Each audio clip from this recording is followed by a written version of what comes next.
Welcome to live stream coverage of Budget Debate 2023 from the opposition side in the Guyana House of Parliament.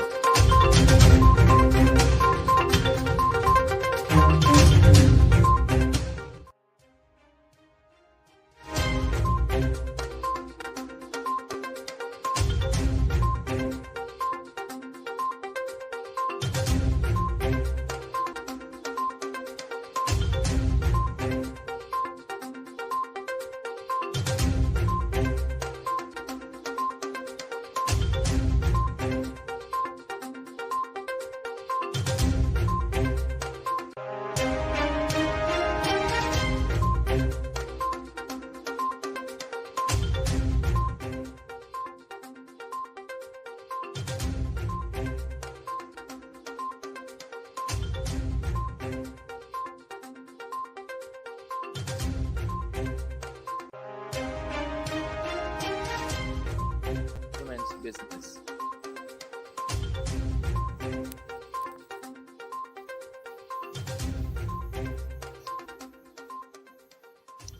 Great, honorable members, we will now proceed with the speakers for the 2023 budget debate. And our first speaker today is the honorable member, Ms. Coretta MacDonald. Honorable member, you may proceed.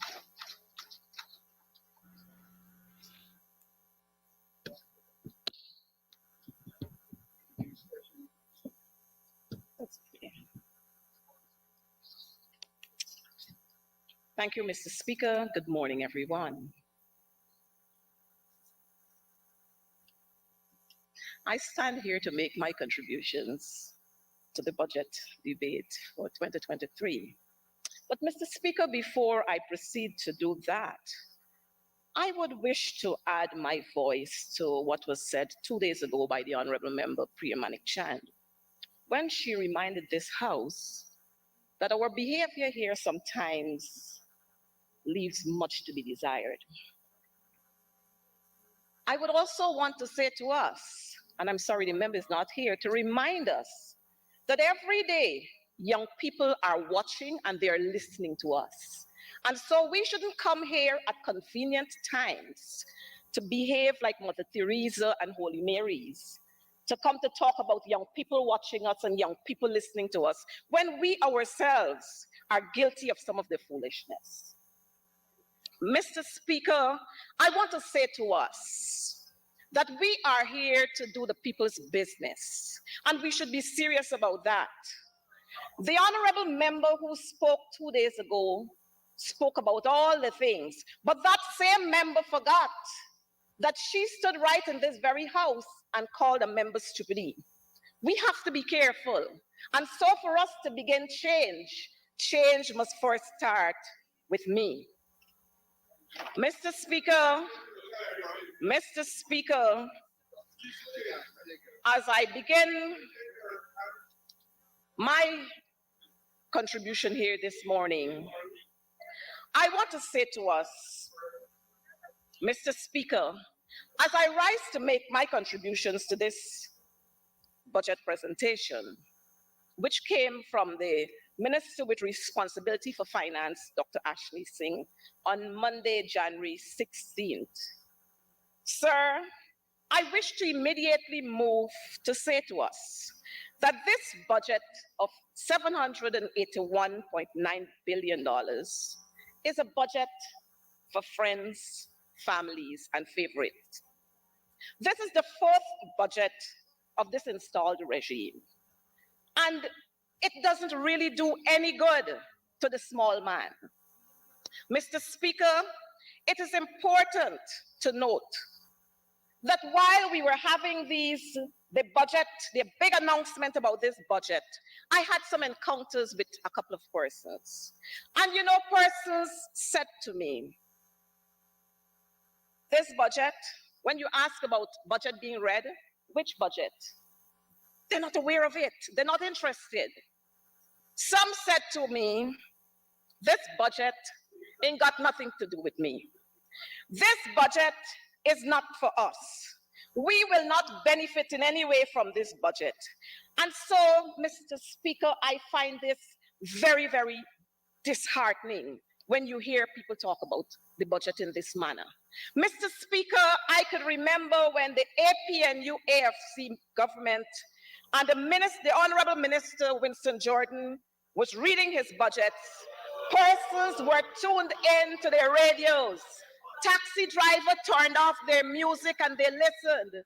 The vendors and lots of people gallied around Parliament building because they wanted to know what was happening. Mr. Speaker, those budgets presented the good life for the people of Guyana.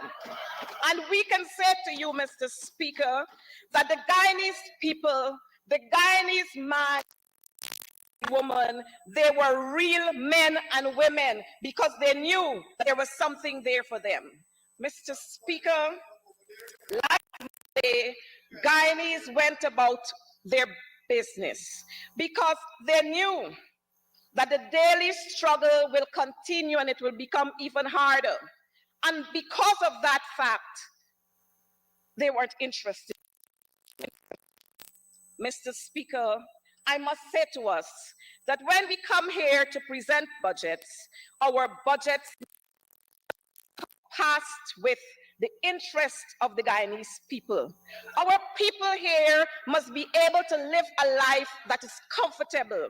Our people here must not be saying to us that the budget is filled with illegal transactions for friends, families, and favorites.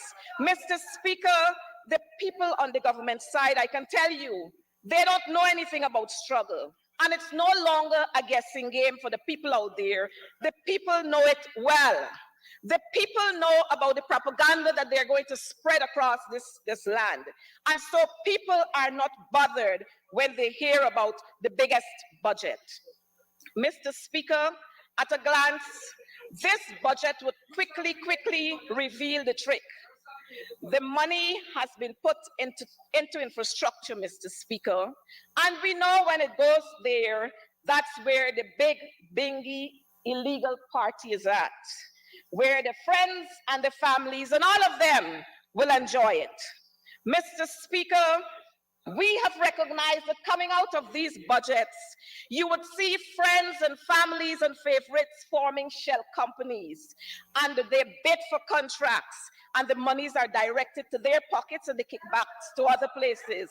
Mr. Speaker, this budget is all about the PPPC and their friends, and I want you to know, you're not fooling anybody, you're fooling yourselves. Mr. Speaker, I want to say to the people out there who are listening to us, to the young people especially who are listening to us, that... Mr. Speaker, sorry to interrupt my honorable friend. I rise on a point of order, Order 16, in relation to imputing improper motive. What the honorable member said was that contracts are given to friends and family and directed to their pockets. So I will uphold that point of order because I was waiting to see where it comes and it came in with fooling. Fooling was the other word used about the government, your side, fooling, not fooling anyone. Honorable member, you're now an experienced person in the House, and I'm sure you have better ways of delivering your opinion rather than imputing motive. I'm so We will guided, strike Mr. that Speaker. from the. I'm so guided. Mr. Speaker, I must let you know that Dr. Ashley Singh has yet again fallen short and has failed to satisfy something I suspect might be the story of his life. Sir, we cannot ignore the context and the circumstance in which this budget is being presented. The context in which this debate is occurring should not be pleasing to anyone. As this nation, Mr. Speaker, grapples under the vindictive, evil, and uncaring governance of the government in office, no facet of Guyana, of life in Guyana, is safe. Mr. Speaker, the carnage is everywhere. Sir, I take no pleasure in reporting to this chamber that the people, and to the people of Guyana, that our education system is in crisis. It has fallen to the carnival of lawlessness.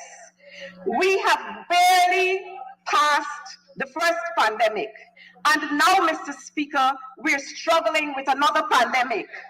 Every day, children's bag, when they are being checked in schools, you're finding weapons of all sorts. Mr. Speaker, children are sitting in classrooms hungry because they don't know where their next meal is going to come from. Fights in and out of schools. Teachers, parents, students against students. Mr. Speaker, teachers are reporting for duty under stress every day. Mr. Speaker, they can't afford to pay their rent, it's too high. Teachers are left to struggle through the month with their low salaries as they watch other workers get increases. Mr. Speaker, the disrespect that has been meted out to teachers has added another layer of frustration to their plight. And I must remind this House, Mr. Speaker, that it is a very minister, the Honorable Manik Chand, who told the teachers in New Amsterdam a few years ago, when they complained about low salaries and increases, she said to them, if you don't like the job, if you don't like the monies you're getting, leave the job. Mr. Speaker, that's very caring. That's very concerned. Mr. Speaker, when we come here to talk about inclusivity, we need to turn on the other side to make sure that we are saying the right things. Mr. Speaker, the teachers in the education system can't look to the Ministry of Education for any help because the ministry has become too politicized and they're only interested in taking care of their friends, their cronies, and their favorites. Professionals, Mr. Speaker, are being sidelined and the full Peter principle is in effect. Mr. Speaker, the most incompetent are rising to the top, and it's a fact. Mr. Speaker, this $94.4 billion that would have been allocated to education cannot solve the confusion that we're having. What we need to have, Mr. Speaker, is a clear plan that deals with inclusivity, fairness, transparency, and real love to the Guyanese people and their children directly. Mr. Speaker, this installed regime, they have not only disrespected our teachers, but their lawlessness exposed our teachers to daily dangers. Mr. Speaker, let me bring your attention to the fact of the issue we had at Queen's College not too long ago. But we come here to play Jesus and Mary's when the parent from a student at the Queen's College University, at the Queen's College school there, abused the deputy principal, abused the principal, and there was silence coming from my friends over there. And you know what is most disgusting? Is the fact that the parent was a male parent, and the deputy principal and the principal, they are females, and we heard not a sound from over there. And so it is convenient sometimes, Mr. Speaker, when we want to talk about inclusivity and caring and all of these things, but when things happen and our friends are the perpetrators, we say nothing about it. Mr. Chairman, where are we? Where are our voices when these things are happening? Mr. Speaker, in this, it is sad that this budget is being debated at this time when we experience all these problems that we're having. Mr. Speaker, when it's not the burning of the schools, it's the fighting in the schools. And Mr. Speaker, at this time, I want to publicly stand here to say we condemn the burning of schools.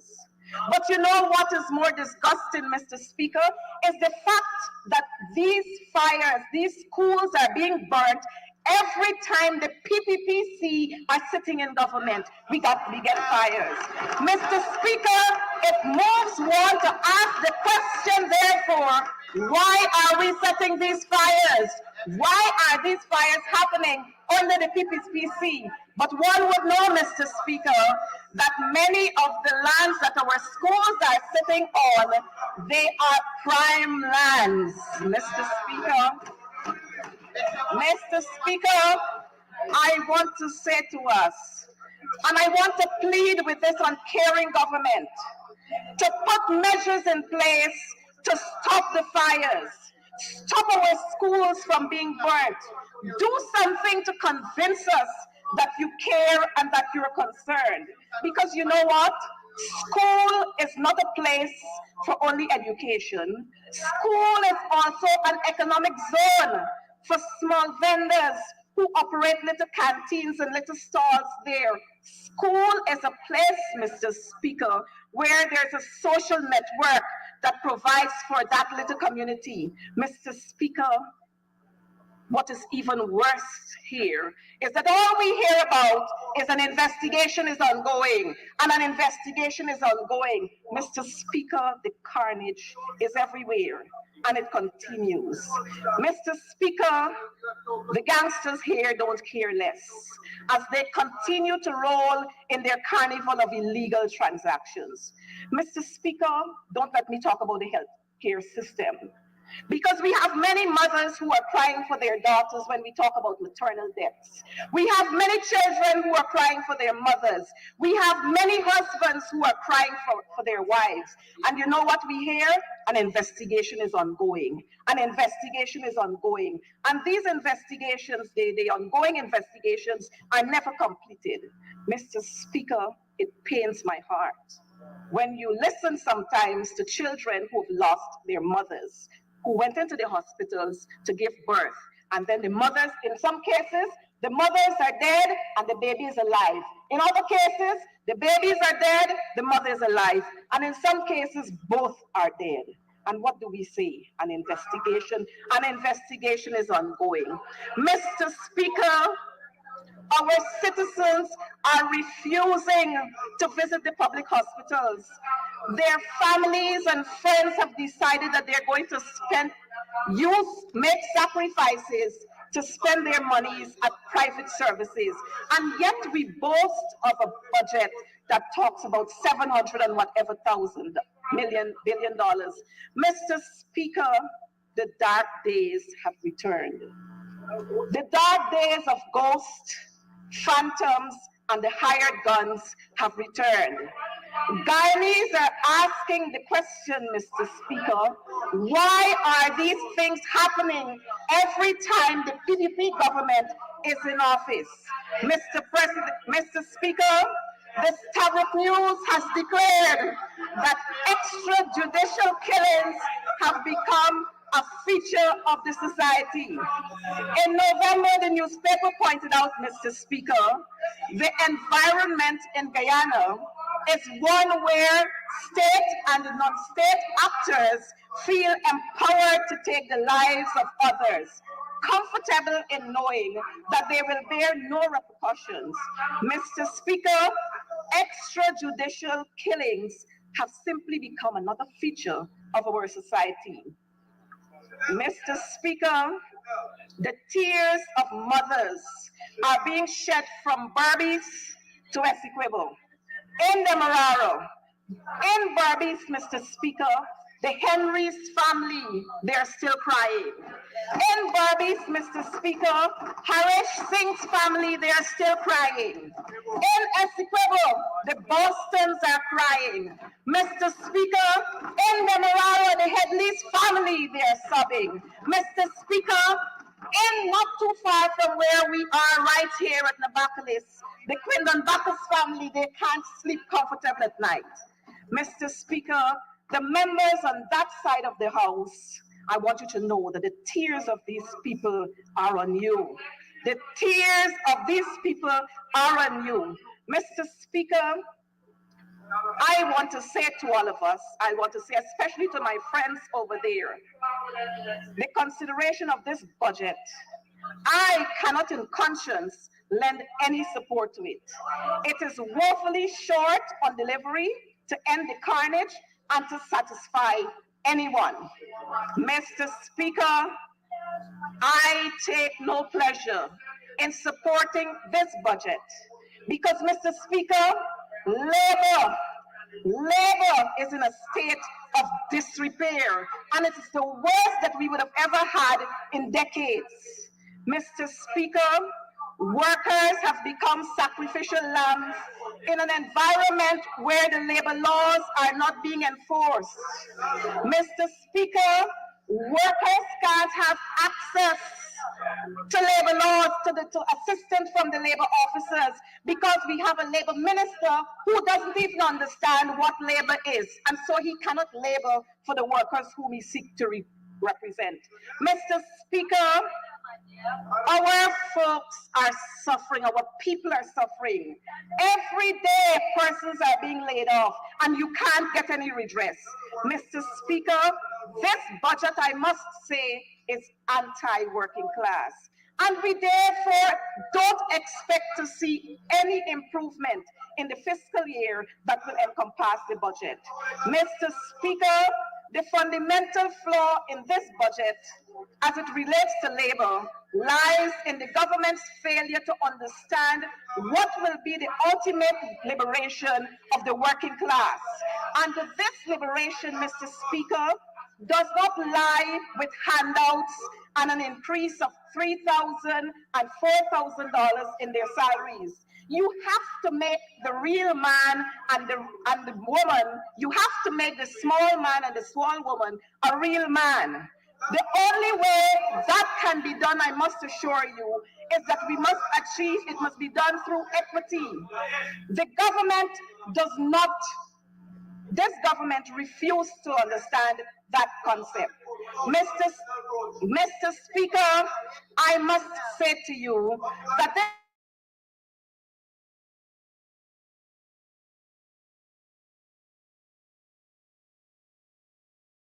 economic disparities of workers due to historical discrimination. Honorable member, I'll give you back your time, but I'm hearing thieving and thief. These are unparliamentary words. We can keep that for outside of the house.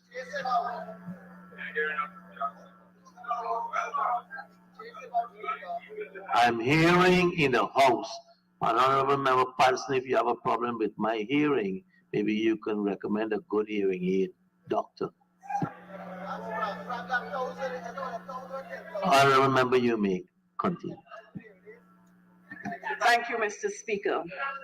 Mr. Speaker, therefore, in this regard, just like the honorable member who presented the document, I must say it falls short and fails to satisfy, again, a story of his life.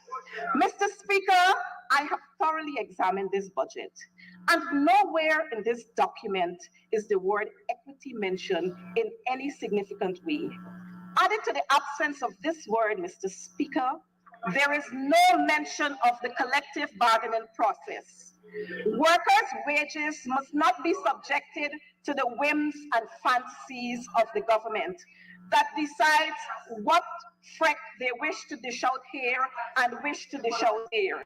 The installed government that functions for their friends and families, Mr. Speaker, could only care less about the poor people. Mr. Speaker, the record will show that in 2016, the APNU AFC government restored collective bargaining in this country. And sir, I feel duty bound to remind this government that this process stems from the International Labour Convention number 151 that we have signed on to, but conveniently, we don't use that. Mr. Speaker, the convention provides for the protection of public sector citizens, the right to organize and to collective bargaining, the process of disrepute of settlement through negotiations, conciliation, mediation, and arbitration. Mr. Chairman, we must say to us that this budget ought to represent the people of this country. And sir, the Minister of Labor insofar as he has a voice, should be reminding his cabinet colleagues that about Guyana's international treaty obligations of international labor conventions, which are baked into legislation, such as the Trade Union Recognition Act, Chapter 8907, which imposes an obligation on the union and the employer to bargain in good faith and enter negotiations with each other for the purpose of collective bargaining. However, Mr. Speaker, we understand that this goodly gentleman seems to be lost in a masquerade of his own. Mr. Speaker, there is no grand announcement by the Minister of Finance that the government plans to restore this process. Therefore, Mr. Speaker, the little frecks that have been identified by this budget fail to address the macro issues that are affecting the working class. Therefore, Budget 2023 has fallen short again and cannot by any stretch of one's imagination provide any satisfaction. Mr. Speaker, this tone-deaf and vindictive government does not seem to get it right. They are rejoicing over the fact that they seemingly have made salary adjustments here and they have reduced the income tax threshold. They've increased old age pension and generally through a few measures here and there. Sir, I understand that it is difficult to explain the economic hardship of people who are receiving $1 million a month. They don't understand how it feels to cry when you don't have anything to eat. But my message today is not intended for the members who are sitting on this side of the house, who could live well and don't care about anybody else. My message here today is to explain to the Guyanese people, our young people who are listening, that despite the measures that have been placed there, it will not do anything good to change the difficulties that they are faced with. And wish to point out to them that it will not change as long as the People's Progressive Power is in power. Mr. Speaker, the IDB pegged Guyana's inflation rate at 6.6% in 2023. This means that any increases in salaries would have been zero because the inflation would have already taken that up. And so you cannot rejoice because you have no increase. What is $85,000, Mr. Speaker? When you're finished dealing with your rent of $50,000, what is left? $35,000. How do you go about living your daily life with that kind of money? Mr. Speaker, you are left with nothing much because it's no longer a light bill, but it's a heavy bill. And then you have the water bill, and then you have all the other bills to pay, which this government, Mr. Speaker, any government in their right mind would not rejoice at that effort of seeing workers receive $85,000 a month. Therefore, Mr. Speaker, there is absolutely no reason to celebrate. Mr. Speaker, the Guyanese people have seen the vindictiveness and uncaring regime in operation. There is no hope in change. Things will not get better. The oil money will never reach the pockets of the small man under this regime. There is only one hope, Mr. Speaker, and that hope is the hope that the APNU AFC stands ready to rescue this situation and to see the people of Guyana live a different life. Mr. Speaker, I want to say to this House, and I want to agree with my friends on that side, when they would have said they've done so many things. And yes, Mr. Speaker, they have done quite a lot, and they have a track record. And I must say, Mr. Speaker, that the PPP has a record of doing things for the people of Guyana. They would have resulted in huge changes in their lives, in their community. And yes, Mr. Speaker, this is their track record. Burning buildings, they've done something. Increased poverty. Solved mysteries, they've done something. But honorable member, again, you're imputing that they are burning buildings. That one, Mr. Withdraw. I beg to withdraw, Mr. Speaker, and I'm so guided by you. Mr. Speaker, rampant discrimination, something happened. Mr. Speaker, the largest cocaine haul and the narco trade that would have been returned. Mr. Speaker, blatant illegal transactions, providing for their families and favorites, those are what we get as their track record. Mr. Speaker, where could the average man receive a good life? It cannot happen under this government. In service of that interest, Mr. Speaker, the Honorable Winston Jordan, as Finance Minister, presented to the House in 2015 a budget titled A Fresh Approach to the Good Life in the Green Economy. Mr. Speaker, when the Guyanese people listened, they were stimulated, growth occurred, their growth was restored, and the good life was returned. Mr. Speaker, in the next year, we had another budget presented, and it said to us, the journey of the good life continues for the fiscal year. Mr.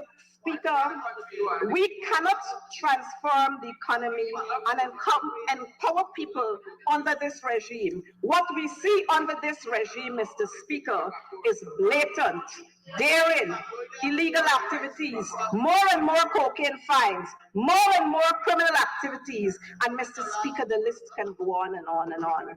Mr. Speaker, I hereby call to the attention the words of Daniel Patrick Moynihan, where he says, everyone is entitled to his own opinion, but not his own facts. One can spin that narrative, Mr. Speaker, as much as you wish, but the fact remains that this budget, again, has fallen short and fails to satisfy all Guyanese. I must say, Mr. Speaker, what we have seen here is a full play on the cultural center stage, which dramatizes the life of the honorable gentleman who would have presented same. Mr. Speaker, having said that, I wish to say that I cannot support this fallen budget, which is short of satisfying the people of this country. Thank you very much, Honorable Member. And now for the contributions of the Honorable Minister of Natural Resources, the Honorable Vikram Parakh.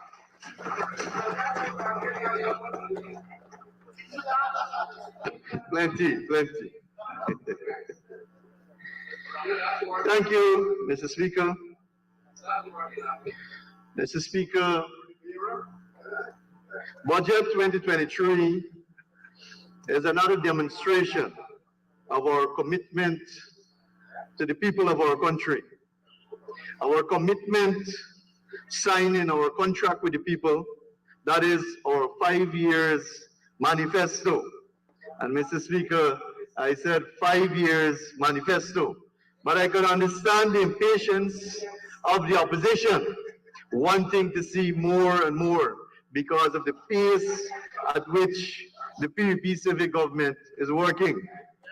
Mr. Speaker, we made some serious commitments in our 2020 campaign trail. We made commitments that we are going to ensure that the new revenue stream, especially from oil and gas, and now from our carbon credits, that will be used to benefit every single Guyanese, regardless where you live, regardless of your political affiliation, regardless of any other differences that may exist among us. So we are speaking, Mr. Speaker, about the people in Oriala, the people in Kokwani, the people in Northwest, the people in Arnaputa. Every single Guyanese will benefit from the People's Progressive Party civic plans, programs, and policies. Mr. Speaker, we promise transparency and accountability. And we are serious about transparency and accountability. Yesterday we heard from the Honorable Member mention about EITI. Mr. Speaker, we have ensured that we kept the same formula: government, civic society, industry. And today the MSG is as strong as ever and working with the EITI Secretariat to ensure that we prepare our third report. We cannot help it that the AFC, APNU placed in that position of director one of their members.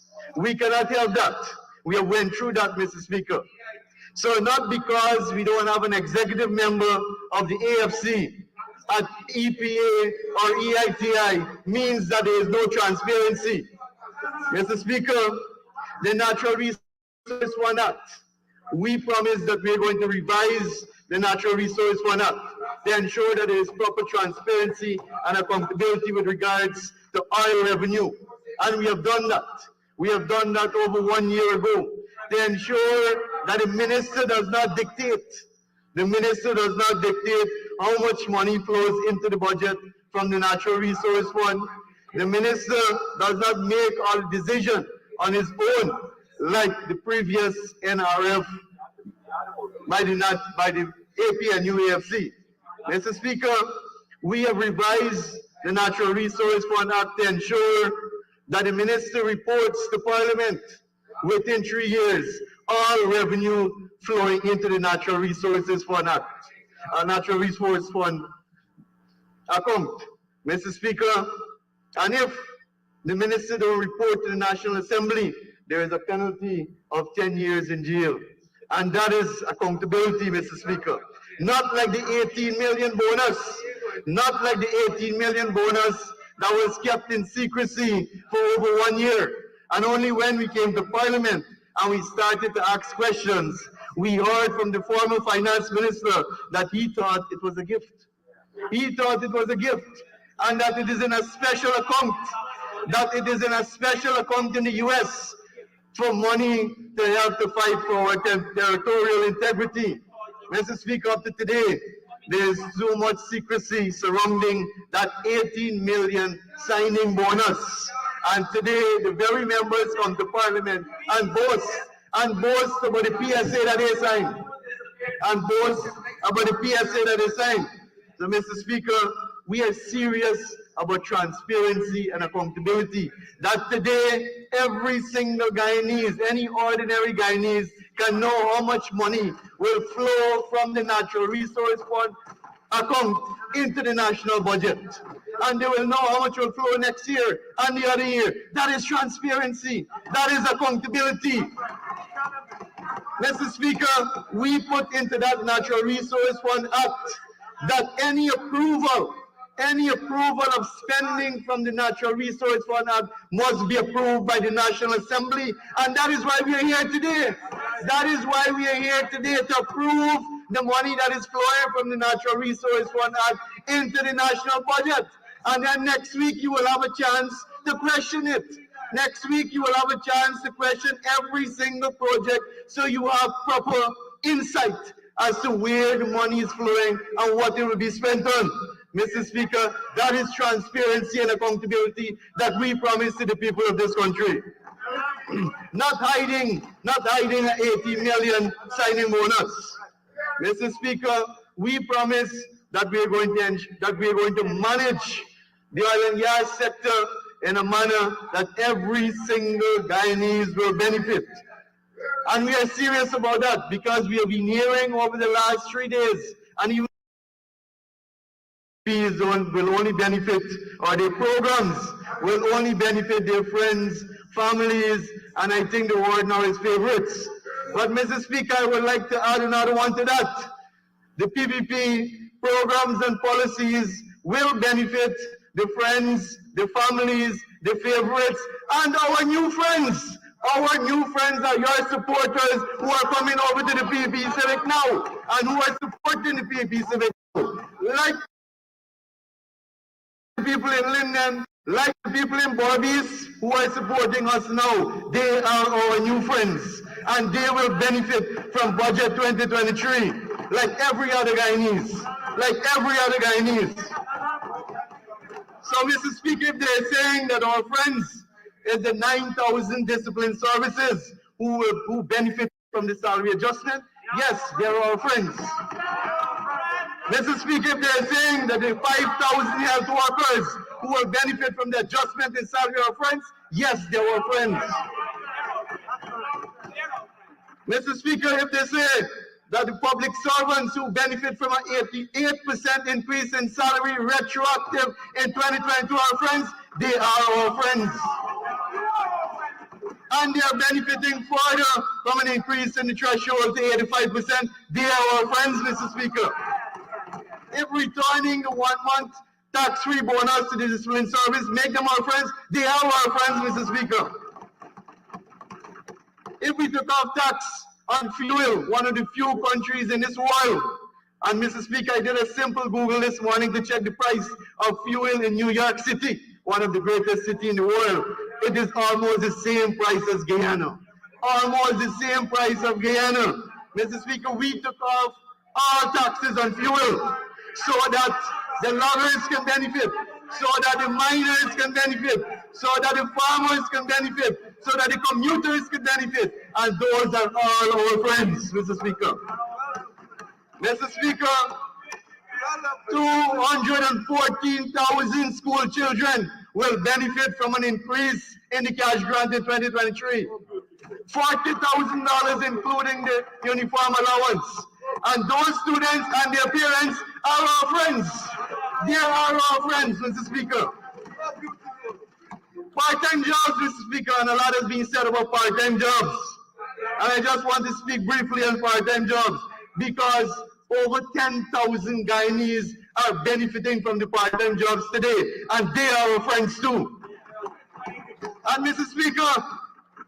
Speaker, we have heard so much about the part-time jobs from the opposition, but what was your alternative in government? What did you do for the people when you were in government? Imagine we have employed over 10,000 people who are unemployed, mostly women. Mostly women. What did you do for them? Nothing. Nothing. But you come here and you talk about $40,000. $40,000 is better than nothing. We are doing that. And the part-time job was never meant to keep these people in part-time forever. It is a transition. It is a springboard. It is a stepping stone for them to at least get something now until they move on, until they get a gold scholarship and elevate themselves and acquire.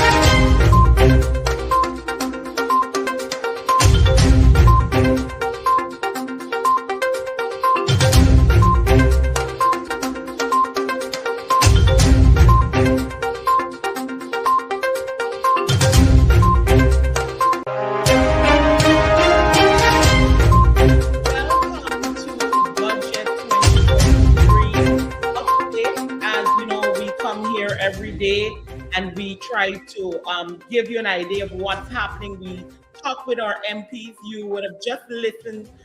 We were showing a bit of the speech from the Minister of Natural Resources, which leaves much to be desired. But before the minister, you heard our MP, Ms. Coretta McDonald, as she, went in very heavy on the government, on the treatment of people, the way they're doing things, and even talking about the crime situation and how Guyanese are really feeling. So we want to have that sit down with Ms. Coretta McDonald as she unpacked some of what she discussed there. I mean, it was a very good presentation. Welcome. Thank you so much, Shanika, and good morning to you and to your viewers. It's always exciting to have to be in Parliament. I must say that. Mm-hmm. And it's exciting because of the fact that when you come here, you don't only come here to represent you, but first and foremost, you come here to represent the people who would have elected you to represent them. Mm-hmm. You can't come here to speak for themselves. Mm-hmm. I started off my presentation this morning, if I can jump the gun, by reminding all of us in the House that the behaviors that are sometimes expressed in the house, it leaves much to be desired. And if our regular people were to come to listen to some of what is being said, they'll be left with their mouths open. Yeah. I had to remind us that my honorable friend, Priya Manik Chand, who spoke 2 days ago, and she spoke about the behavior, I had to remind her that change starts with me first. And I also had to further say to her or remind her that she stood right in the very house, forgetting that our young people, who she's claiming now that our young people are listening and they're watching, she forgot that our young people are watching and they're listening to us every time, all the time, not only when we're in Parliament. And she was one of the persons who stood in the house and called an opposition member, said to an opposition member, "You're stupid." And but you know what? We sometimes come with these masquerades and pretend to be holy Jesus and more righteous than righteous, and we want to come here to lecture people. But I have to remind the house that every single one of us owe the people out there an obligation. Yeah. And the way we behave sometimes, it doesn't represent, it doesn't reflect what the people want to hear. The people want us to talk about their business, talk about their interest, talk about how we are going to empower them, how we are going to make their lives safe, how mothers are going to feel comfortable when their boys go out there on the street, how husbands will feel comfortable when their wives go to the maternity wards to give birth. And that's our business. Yeah. How do we create and ease the carnage that is upon the Guyanese people? But you know what? Like everything else, you have the regular players who come there, the Kwame McCoy and the Nigel Dharamlal, who would come there to distract you. But we, as a person, I have learned that I have to remain focused on what I have to do, because the bigger picture out there is what is important. Further down in this speech this morning, my presentation this morning, I spoke about the education system. Yeah. And you and I know, and the people out there who are listening, they all know that education is in serious crisis. Yeah. And I must say this one, the professionals in the Ministry of Education, they are being sidelined. Yeah. And if you go there, I can call names, but I wouldn't want to put those officers under that kind of pressure. But many of our Afro-Guyanese, and this is not being racial, this is a fact. Many of our Afro-Guyanese senior officers have been sidelined, and other junior officers have now taken on the positions that they would have had. Noted well, let me see, is that they are still receiving their salaries and the other benefits, but they've been sidelined from the mainstream to which they were supposed to be performing. And so we have lots of incompetence at the Ministry of Education. We would know 5, 10, 15, 20 years ago, we would have had fights by school children fighting down the streets. But it has gone to a level now where it is the thing of the day, where we are having gangs in schools, and students fight with impunity. They don't care who's looking at them, whether they have their school uniforms on or off. And teachers dare not get involved because they're going to be injured. Correct. We have seen over the years when the PPP were there and when they would have returned, and I asked the question several times in my presentation, why are these things only happening when the PPP is in government? It's clear as day. Every time the PPP comes around, we have burning of buildings. Yeah. Now it has moved from regular buildings and businesses and ministries to schools. And when you look at it, when you examine the fact, you recognize that many of those schools that are being burnt, they're on prime lands. Yeah. And so, and all in a particular vicinity. we don't have to read and spell for anyone. Persons know exactly what is happening. And so we have the school children fights. We have the fights, the school children or school-aged children, especially in the secondary schools, are fighting with their teachers. We have parents abusing teachers. We have, and when we talk about parents abusing teachers, just the other day we had the issue at Queen's College, where a parent who one would expect better from abused teachers at Queen's College. And you know what? We heard zip from the very Minister of Education, not a word from her, not a word from any other official from the Ministry of Education, not a word from Vindi Prasad. Yeah. And it is saying to me that these people are not consistent, they don't care, are not mindful of what happens in our school system. And you know what? Conveniently, they forget that young people are watching and young people are listening. But when the shoe is burning On the their other feet, foot. they know that young people are watching and young people are listening to us. It is quite alarming. And in short, let me say this. This 2023 budget has fallen short and it cannot satisfy the needs of the Guyanese people. As a matter of fact, let me say to us, what is reflected in this 2023 budget is the story of the life of the Honorable Ashley Singh, who would have presented it. He's short, so the budget is short and it cannot satisfy. It's short and help for the Guyanese people for sure. You also touched on your portfolio in terms of labor. And I know you went into some details even to talk about, the increase that they're proposing to give in terms of the threshold and that kind of thing. Let's talk about that. Well, you know what? I am often amazed and I'm puzzled because we have a Minister of Labor. Remember, in the coalition's term of office, we had a Department of Labor where you had a minister working under another minister. But now they have a Ministry of Labor, and yet they can't fix the issues that regards labor. So many workers are being dismissed, and there is no assistance that you can get from the Ministry of Labor. As a matter of fact, when this present government were in opposition, they chimed the coalition government about collective bargaining. And all of a sudden, they have forgotten that very word, collective bargaining. And so what we've seen as a return of the PPPC is when they come, they impose. Yeah. Every time they come, they impose. There is no effort on their side, no effort on the part of the Minister of Labor to have unions engaged in collective bargaining. Or if they fall out at that level, to have reconciliation with officers from the Ministry of Labor. I'm not sure what are the functions of the officers of the Ministry of Labor anymore, because you don't see them laboring for anybody.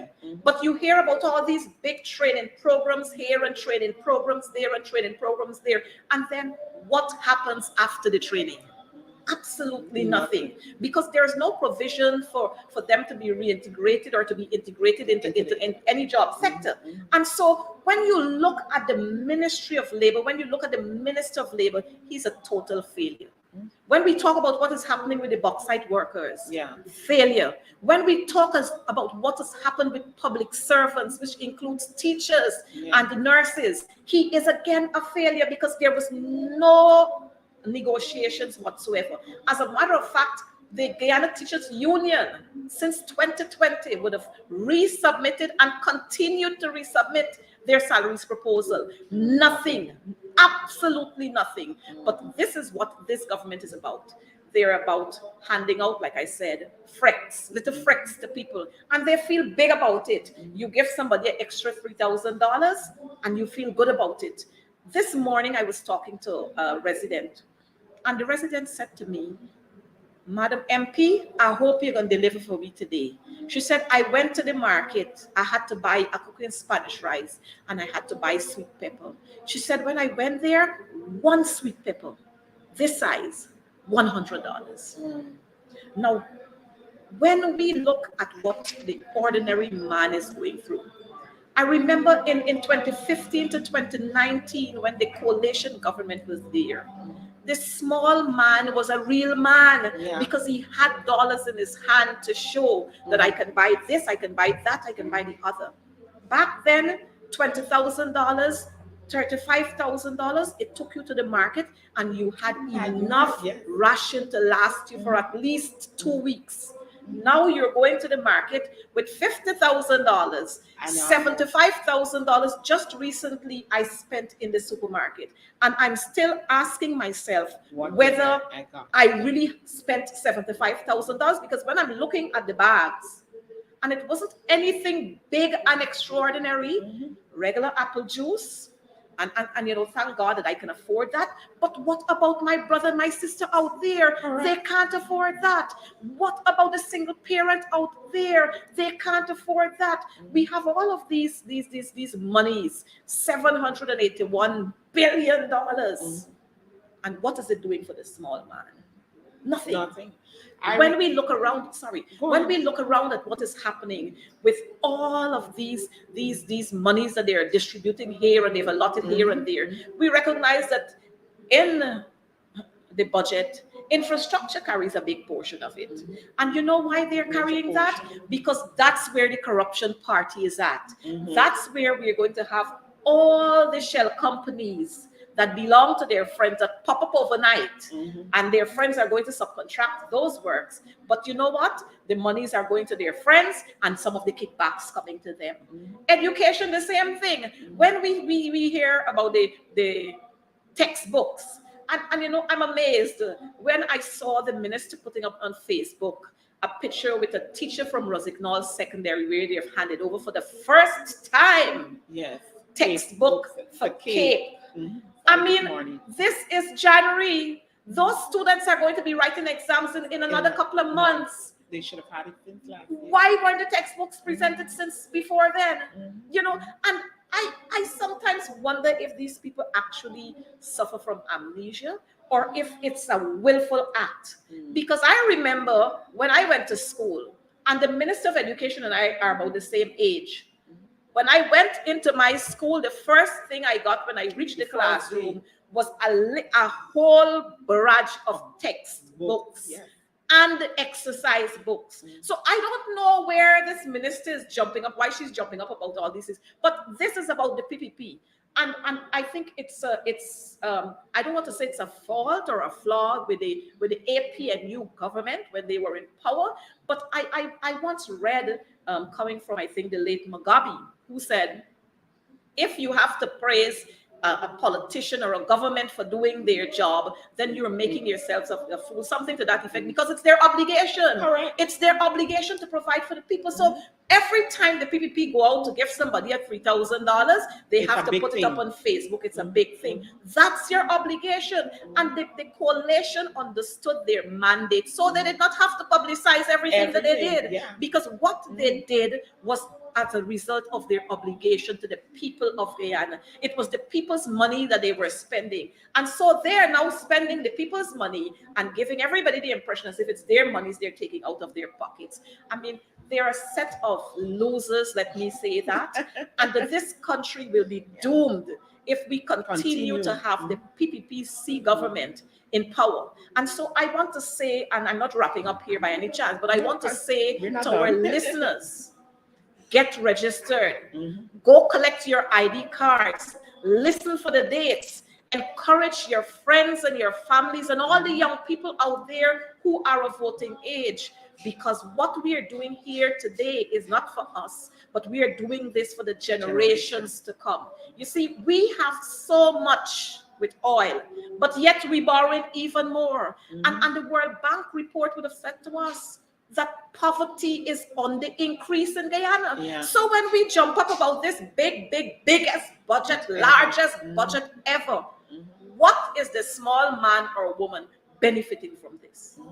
I'd be happy if some one of them can tell us. You know, every time they speak, you made a point there. You hear them talking when you talk about understanding what is the purpose of a government.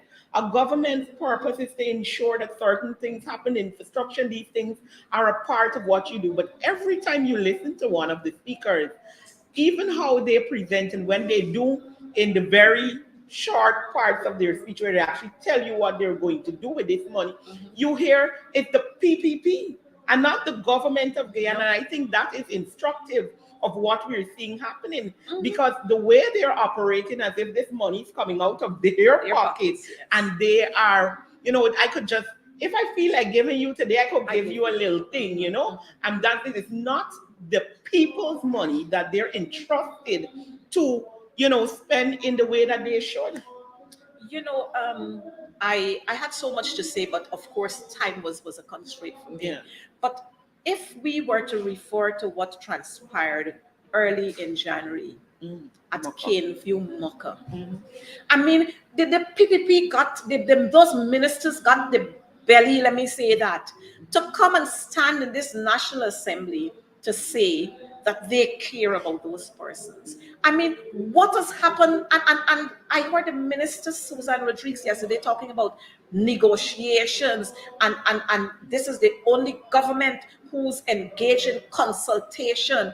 I mean, maybe they forgot the word just recently when we had that issue at Mocha, at Caneview in Mocha. They had a blackout. And it's not only at Caneview, but if you went further down to Barnwell, you would see how those people are suffering there. And so I'm wondering what has happened to the word consultation. Maybe it's we use it when it's convenient, or maybe when we remember to use it. But it's disgusting. And I want our people out here to understand that what was done in Caneview, Mocha, Arcadia was a deliberate act. It was a deliberate act to pull those people to their knees. It was a deliberate act because they recognized that the families who remained there, their economic activities, their livelihood was based on what they were doing there, rearing their pigs, their cows, those who are into dog mining as a business, if that's the term to be used. The woman who had the grocery store there, that wholesale dealer, that was their livelihood. And for you to come there and not only demolish the homes, but we were all there and we saw the manner with which that excavator operator operated. When he was finished demolishing the homes, he went there and he ensured that he crushed almost every case of beverage that was there. And you want to tell me that that's caring, and that is we love, and we are friends with these people, and that was based on negotiations? I mean, somebody got to tell me something. But I understand that the ministers, many of them, they don't know what it is to struggle. They don't know what it feels like to go to school or to go to work and not know where the other meal is coming from, or not know where that other fare for the bus is coming from. They don't understand that. And so they cannot put themselves in the place of the ordinary man. And that's where we as a people will have to let them understand that when you don't care for us, we can't care for you. As a matter of fact, I hear the PPP talk about the coalition would have done nothing and nothing and nothing. And I said this morning that I would agree with the PPP that they've done quite a lot. Yes, they've done quite a lot. When we talk about the return of the narco trade, the PPP. When we talk about the biggest drug bust, the PPP. When we talk about the return of extrajudicial killing, the PPP. Burning of buildings, the PPP. Every single thing that is negative you can talk about, that's the track record of the PPP. And so, yes, they would have done a lot. They would have changed the lives of people, changed the situations in communities, and mothers and fathers and daughters and sisters and brothers and every family member, their tears are on the PPP. Just recently, we had the killing of Quinton Bacchus. We got the Bostons crying. We got the Henry's families crying. We got the Headley's family crying. We got Harris Singh's relatives crying. And all you hear, investigations are ongoing. And what they're quick to do is to pull a couple of persons and pin that on them. And you hear nothing else about it. The fires, investigations are ongoing. And you worry, why can't we have these reports being released to the public? Why? Investigations are ongoing. Mothers are going into the maternity wards. They either come out alive and the baby dead, or the baby come out alive and the mother is dead, or both of them are dead. And we boast so much about our health sector and how much money we're spending. What actually are we spending these monies on? What are we doing? If we're going to talk about spending, we are spending these monies, then we should see improvement in the healthcare system. We shouldn't see junior nurses being left to man wards where there are difficulties that they can't deal with. And this government feels good about allowing their experienced nurses to go, allowing their experienced teachers to go, allowing their experienced public servants in other sectors to go, and they prefer to use a junior rank with 1 year or 2 years to fill that space. In other instances, they prefer to bring their families and friends and put them there and ask the seasoned, qualified people to train them. Yeah. That's what they're comfortable in doing. And this is Every what sector we're seeing. and this is what they boast about. And yes, it's happening in every sector. But again, the people's power is the power that will change things. And we have to use the power that we have in our hands. You know, when we talk about all of this, and like you rightfully said, we hear them saying, the coalition government didn't do this, they didn't do that. But when we measure what we saw in those 5 years or the 4 years that we had, it is absolutely and totally different to what we saw the 23 and the short 3 that they've been here. You talk about the health sector, the deaths in the maternity ward had gone down drastically. It was almost, you weren't hearing of it. They talk about infrastructure, electricity. Guyanese are sure that we had less blackouts. Yep. In 3 years, the amount of blackouts that we've had, and you continually blame the coalition. And while they were there, we weren't seeing this. The water.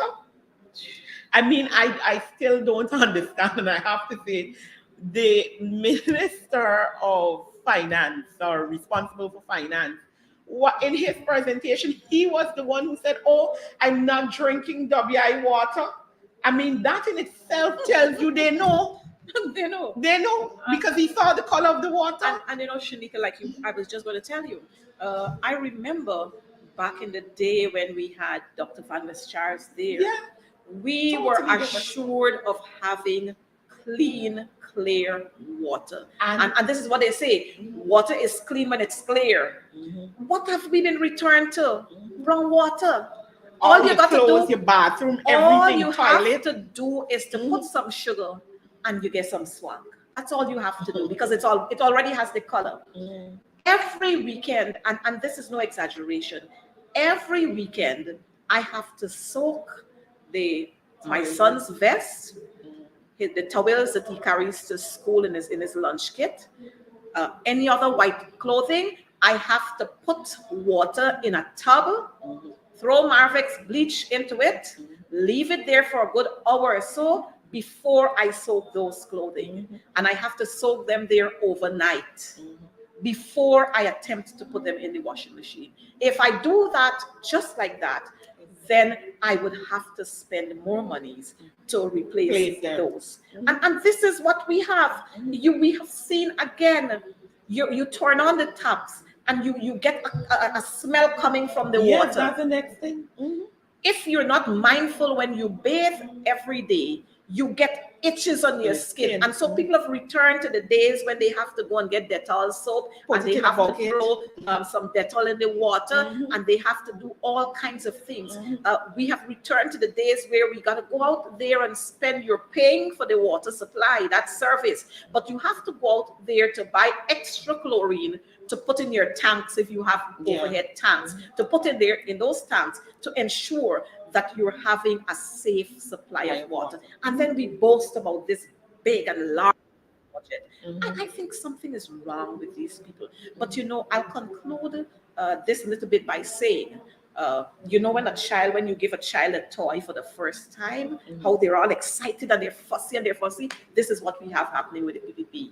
They have never expected to put their hands on this kind of money. So now that they have the kind of money is available to them, they don't know what to do with it. And so they're here, they're scampering so all over the place, rather than sitting down and thoughtfully putting their ideas together, including the small man, bring them in, let them tell you about what is happening here, let them tell you about what is happening there, and craft that into your document so that when you present, you will have a budget that will satisfy. But I like to say, I have to say this, I cannot support the 2023 budget because it only reflects the life story of the honorable member short. Well, thank you so much for that. I don't know, I know you said you were wrapping up there, but just I know you said a lot. You had a lot to say. You know, if there is any other thing that you want to impress, I'm happy that you talked about earlier persons getting registered, because I think it's top secret now that GCOM is embarking on registration again. I haven't seen any real ads on it coming from GCOM or any real talk, even from the ministers, or they're ashamed to say what they did, and now they're back at this stage that you can now go again to your GCOM offices and get registered. And for those who missed it, it is extremely important, because Yes, it is. there is only one thing we could do after One thing we hearing can- Yep. all of this. There is going to be only one way to deal with this. I don't know what. And is there anything else? Well, Shanika, I would want to say again to our people who are listening, Guyana belongs to all of us. And all of us must be entitled. All of us are entitled to every penny that comes out of the economy, every penny that comes from the patrimony of Guyana. All of us are entitled to it. And that we should demand from this government that every Guyanese, boy, girl, man, or woman, benefit from the proceeds of the resources that we have in Guyana. And so our people will have to make those kinds of demands and ensure that they benefit. Thank you so much for joining us and, helping to update us on that. I don't know what's happening on the floor. Maybe we could take a quick live look. Let me see. Okay, I do believe there is some issues there. But let me just update you on what's coming up. We already saw the presentation by Member of Parliament, Ms. Coretta MacDonald, that we just sat and spoke with. And to follow her in terms of our opposition MPs will be Mr. David Patterson, who will come next. And we know he'll be looking into the public works matters, etc.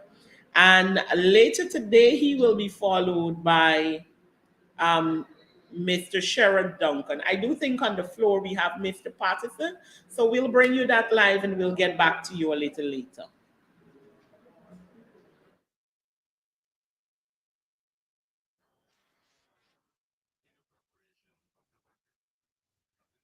Is aware and will not fault our public servants for the contents in this budget, which is not fit to be associated with one of the fastest growing economies in the world. Mr. Speaker, Budget 2013 is simply a numbers budget.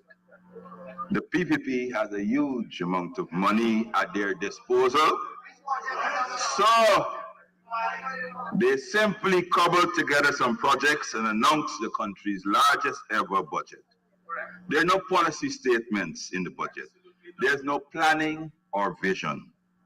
Most, if not all, of the capital projects included were conceptualized, designed under the coalition government, but they shamelessly, sir, seek to take credit for. You're going to withdraw that shamelessly.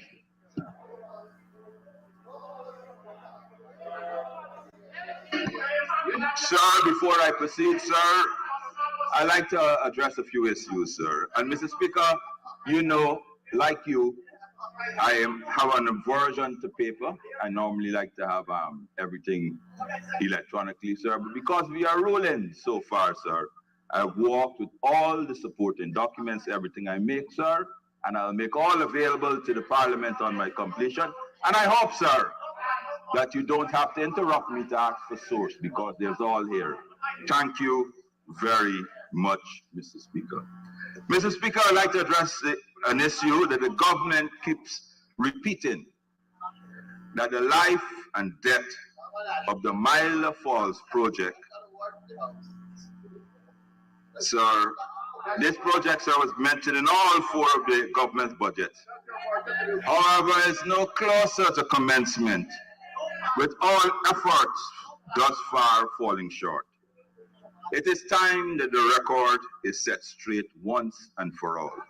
Not for the members on that other side, sir, they don't care, but for the younger MPs on my side of the house, sir, and the general public. Mr. Speaker, here are some facts, and I am running through the facts very quickly. April, we're coming to that, sir. April of 1998, the PPP signed the MOU with Synergy Holding, headed by Mr. Fipmo Pilal, sir, I hope I could use his name, to undertake feasibility studies in Amila Falls, sir. He produced a report in December 2001 and requested the issuance of a license. In July 2002, an interim license to Synergy Holding was issued despite an adverse report on the soundness of the project from their own consultants, sir, in July 2002. Sir, one of your consultants, Keen Consulting Inc., if you want to know, sir. So let's fast forward to 2009. Sir, in 2009, Synergy Holding transferred the interim license to Site Global. In March 2010, the PPP received 4 bids for the access road. So I'm not quickly going through, and they awarded a contract to Synergy Holding for the access road for $15.4 million, even though that company had no previous experience in road building, sir. Mr. Speaker, the PPP's consultants, sir, and you're not allowed to mention names, but if they force me, I will, indicated, and I quote, sir, that the appropriate process was not followed, as the evaluation was at best a qualitative assessment with too many unknowns, as the recommendation cannot stand scrutiny, sir. That's the recommendation to appoint Synergy Holding. Sir, but they proceeded, nevertheless, sir, to award the contract. Of course, the Synergy Holding contract was terminated in July 2012, having only completed 30% of the work, sir. That road ended up costing Guyanese taxpayers by the end of 2015, where we came to power, $45 million US, sir. $30 million US more. Reckless spending, sir. Sir, we're talking about this shortly. Sir, the IDB in September 2012 issued a mandate letter. However, it was subject to certain caveats, mainly the financial and technical viability of it. Sir, you must note, sir, whatever they tell you, it was never ever approved by the IDB board. All the IDB agreed to do, sir, was help them find financing. The IDB indicated that they were unwilling to put any money into the project. So the World Bank was approached and they flatly refused to fund the project. Maybe, sir, that is why the World Bank was booted out, sir, in 2012. Move forward, sir, to April of 2013, the minister's quiet. Sir, the National Assembly, sir, approved 2 bills came. The Hydroelectric Amendment Bill was approved by the National Assembly, the opposition, sir. And a motion, sir, to raise the debt ceiling to 130 billion was reduced to 150 billion. With a caveat, sir, when you sort out all the deficiencies in the project, you can come back to us, and the National Assembly, sir, will increase the debt ceiling. We never, sir, whatever they say, we never, sir, voted down them. We reduced it. Prudent spending, sir. Sir, of course, we know that Site Global withdrew. Sir, I would like to move forward to July of 2015. So this is where it gets interesting, sir. A review of the product was conducted, sir, by the new administration. Information, sir, once deemed too confidential, sir. They had 3 meetings with the opposition, but there was some information that was deemed too confidential to be provided to the opposition, sir. Had to be laid over.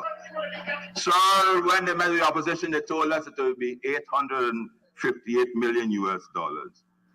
And at the time, sir, they went around and the PR was saying it. And you know that, sir, you were there.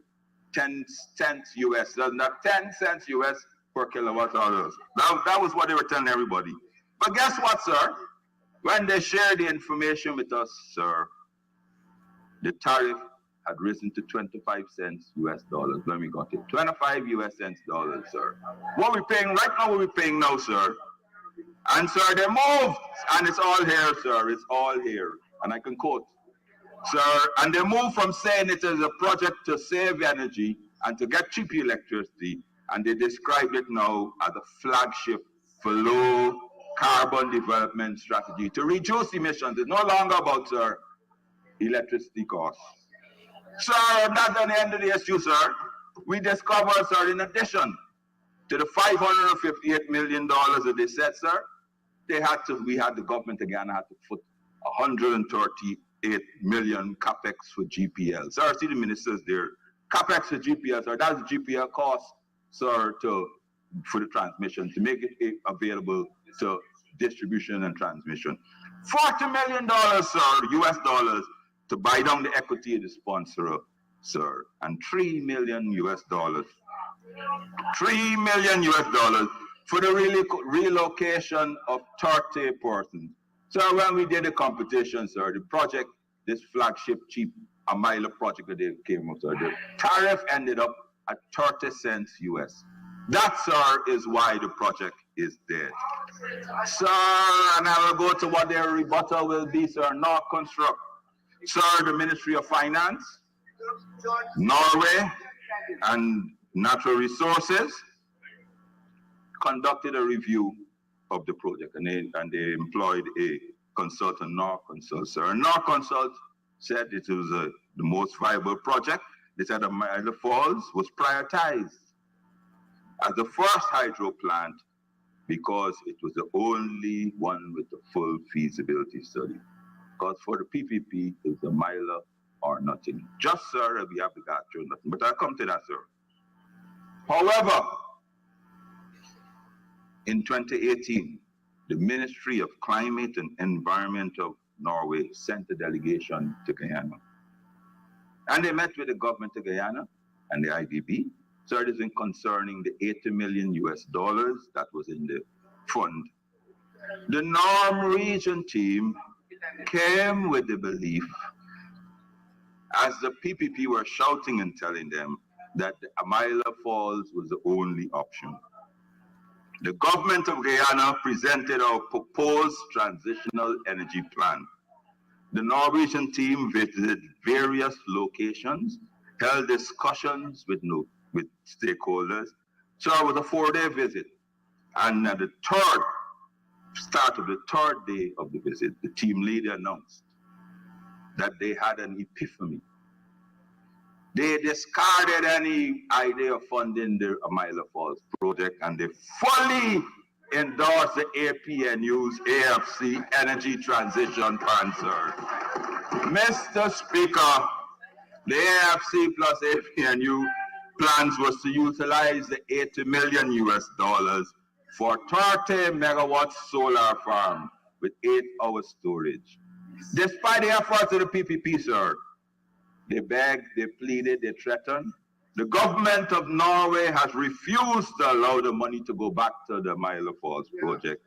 And the projects are included in this budget document is what they are now boasting about. Sir, the Amila Falls project, for the records, was not killed by the opposition. Far from it. It was stillborn. It died from malnutrition, sir. A lack of financial and technical substance, as well, sir, as bad parents. Mr. Speaker, having resolved this issue and demonstrated that the PPP are incapable of conceptualizing and successfully executing any major project, but are not blaming others for the failures, allow me to address a few things in Budget 2023. Public Works, sir. The Honorable Minister of Public Works in his presentation regaled the House on the size of his budget for miscellaneous and urban roads, made light of the money available, sir, to the then Ministry of Public Infrastructure as opposed to what he has in its details. We, on the side of the House, rarely acknowledge the huge amount of money available for the APM based on the production agreements, or the one that they criticize. signed by the APNU AFC government. Sir, as always, sir, the devil has always been in the details. And let me give you some details, sir. Special Projects Unit, sir. It was a coalition government that established the Special Projects Unit. Sir, in 2015, when we assumed office, there was something called a Force Accounting Unit, sir, and all that was there to do. It was under the direction of the Permanent Secretary, and it was there to provide general emergency work. Patch a hole here, patch a hole there, fix a plumbing leak, repair a leaking room. So the creation of SPU, sir, was done under the leadership of Honorable Annette Ferguson there. In 2015, in 2016, 2017, and 2018, the coalition government purchased over $450 million worth of material every year, increased the staffing twofold with engineers and semi-skilled workers and unskilled workers, and placed it under the direction of the Work Services Group. And that, sir, is what made it what it is today. Sir, but here is the crook, sir. The minister announced that the SPU completed several kilometers of work. Sir. He regaled us between 2022. But let us look at the coalition record for it, which had 1/5 of his budget, sir. Sir, in the minister announced in 2020, sir, they did 300 kilometers of work repair. 2021, 420. 2022, there's SPU, sir, 520. Sir, 1/5 of the money. 1/5 of the money, sir. In 2010, 2017, sir, SPU did 410 kilometers, sir. More than they did with the amount to double the money. In 2018, sir, we did 450 kilometers work. Sir, it's all here for the thing. Sir, just for the records, I left this entire thing on the minister's desk, which, you know, you don't have to, it was on his desk. Sir, and in 2019, sir, you can check it yourself, sir, we did 450 kilometers of maintenance SPU, sir. Less money, more work for better quality, excellent value for money. Mr. Speaker, the minister boasted about the sums of money expended by the PPP on CD fences. The Honorable Minister announced that since coming to office, his ministry, sir, completed 5.4 kilometers of new work, rehabilitated 1 kilometer of CD fence, and maintained 81 kilometers of CD fence, sir. But this was done to loud applause, sir, his colleagues. Once again, the devil is in the details, sir. But let us compare the APNU, AFC's government 2017 to 2019 track record. Without any of our money, with 50th budget, sir, we did 13.8 kilometers of new work, 50.3 kilometers of rehabilitation work, sir, and 253 kilometers of maintenance work. Chalk to cheese, sir. Value for money and prudent spending. No kickback for the boys. And for added measure, sir, we also completed the Supernal waterfront development, sir. The PPP never had such vision. We did so much more with so much less and to a higher standard, sir. I would like to move on to urban roads. Same thing, regale us of what he did. Sir, this is what the PPP did in urban roads, sir, 5 times the budget of the APNU. 2020, 6.4 kilometers. 2021, 3.6 kilometers. 2022, 18.3 kilometers. Sir, here is what the coalition did, sir, in 2017. 20.22 kilometers in 2017. 21.1 kilometers in 2018. Sir, of course, we fell down in 2016, sir. We did 16.6. Sir, in the 3 years, 2017 to 2019, sir, it's all here. The coalition administration completed 58 kilometers of roadworks in urban areas. Compared to the 3 years of the PPP, sir, with all the money they have, they've only done 28 8.13, sir. How is that, Minister, for lethargic and do little state? Mr. Speaker, one might be wondering why such a lethargic approach to urban centers by the PPP. However, one must just look at the voting patterns in urban areas to understand why the citizens are not being served efficiently, sir, in this biggest ever budget. So we go to miscellaneous roads. And he said, sir, the minister said that in the 5 years, sir, in the 5 years of the APNU, the coalition only had 8.54 billion, correct? As opposed to his 45 billion, and he was like triumphant. Sir, I admit, they did more than us. But we, sir, as I said, the devil's in the details. Sir, in 2020, in miscellaneous road, they did 80 kilometers, that's according to the minister. 2021, 117. In 2022, 219. Sir, with 1/5 budget, here what we did. In 2017, 32 kilometers. 2018, 60 kilometers. 2019, 72 kilometers. Sir, but when you look at it, the coalition from 2017 to 2019 did 165 kilometers of road. Sir, and that cost the people of Guyana $46 million per kilometer. Sir, the PPP have done, sir, the PPP has done 562 kilometers, sir, at double the cost. $92 million per kilometer.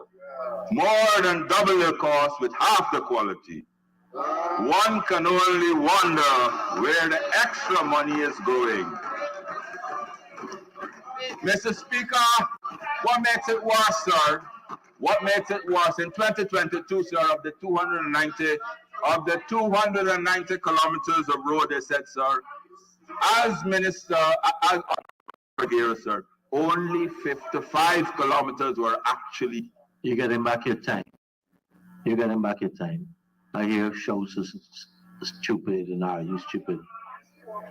The word is on parliamentary. I think Chief Whip's gonna contain their people.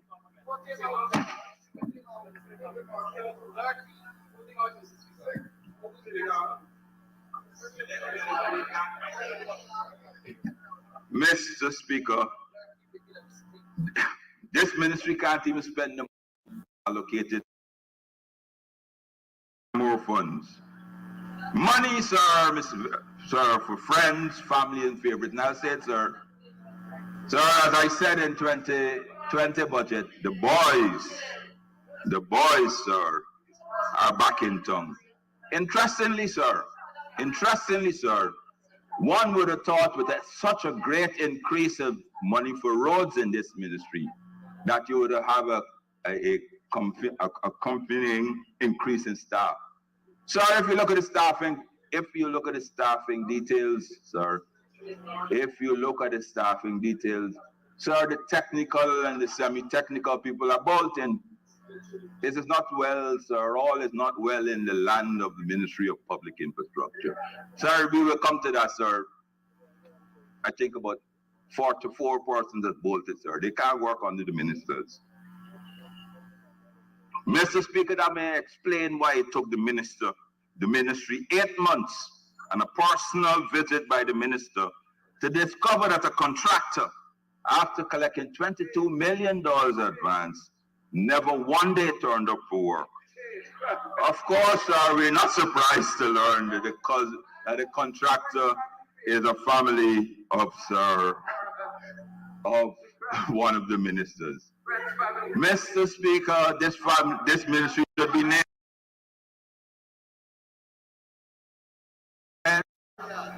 family and favorites. Since every friend, family, and favorite has been awarded multi-billion-dollar contracts, no matter your experience, sir. In 2020, if you are a race car driver, no worries. You will be awarded a contract under the new Ministry of Friends, Families, and Favorites. If you are a dealer in gold and metals, no worry. You'll be awarded a contract under the Ministry of Friends, Family, and Favorites. In 2020, sir, if you were a joker on social media, no worries, you'll be awarded a contract under this ministry.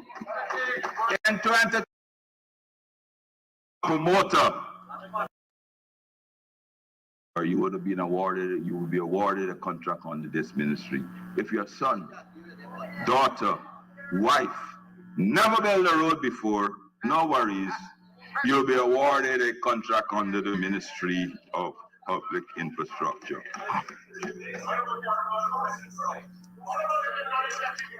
Mr. Speaker, I put this time permits, I come back there. Sir, Mr. Speaker, I want to go to transport and harbors. Sir, the Honorable Minister in his presentation provided a report on the achievements of transport and harbors.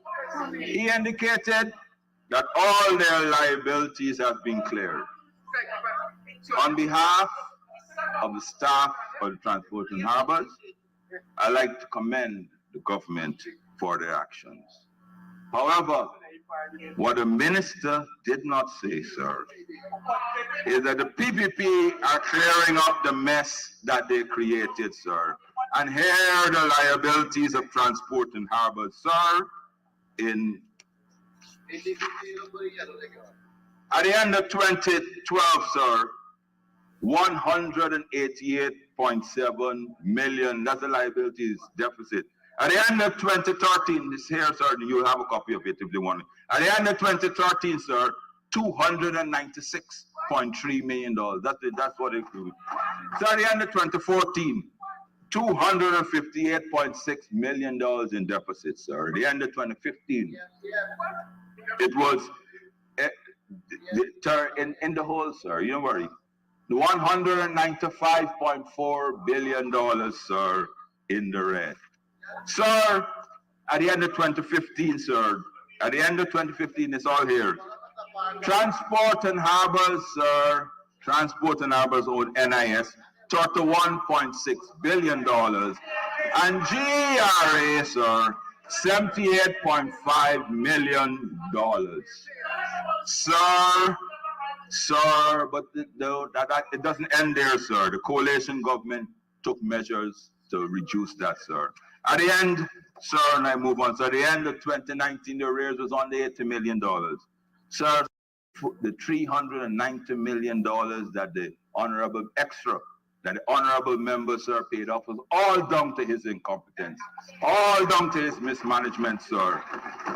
And they come and they want to be applauded, sir, for clearing up the doo-doo they created, sir. Sir, let us speak about dry docking of vessels, sir.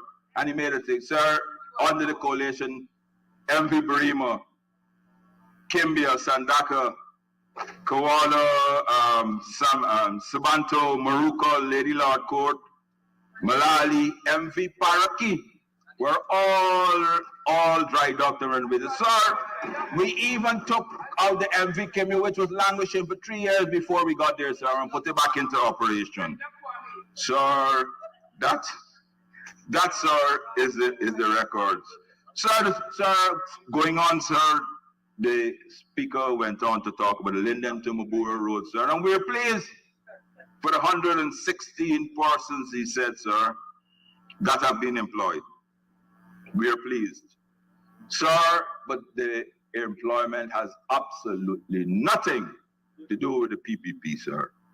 This project was executed and designed, packaged, and financed by the APNU AFC administration. Lock, stock, and barrel. Sir, even worse, sir, when the vice president, the leader of the opposition, sir, met with DFID, sir, in 2019, he reported to them, sir, that he will squash this project when they come to power. And thankfully, like our Norwegians called counterpart, the British government said, if you squash it, we will take our money. Sir, that is why that 116 persons, sir, are... But I will have to ask you to provide that evidence, or else it's imputing. Okay.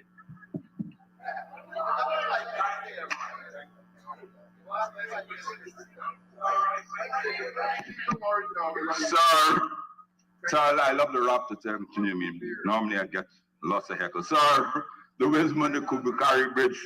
Sir, these designs for these bridges have been completed since 2019. Public consultations held with the persons requirement, the citizens of Region 10, Region 8, who give their input and their blessings.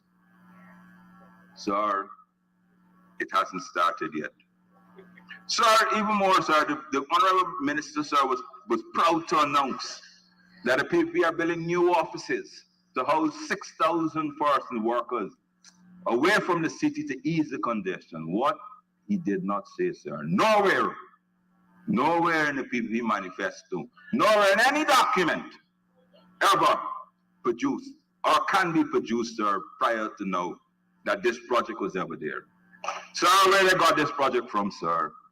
The coalitions, sir, 2017, so they didn't even have a developmental program. 2017 to 2025, sir, developmental plan. Here it is. Here it is, sir. Entire new, sir, didn't even change. They didn't even change the location, sir. They didn't have the vision of the thing, but it's right here, sir. And I challenge them, they have them to come and speak about it. We did it since 2016. Sir, they have the money, all they did is pull out our program, sir.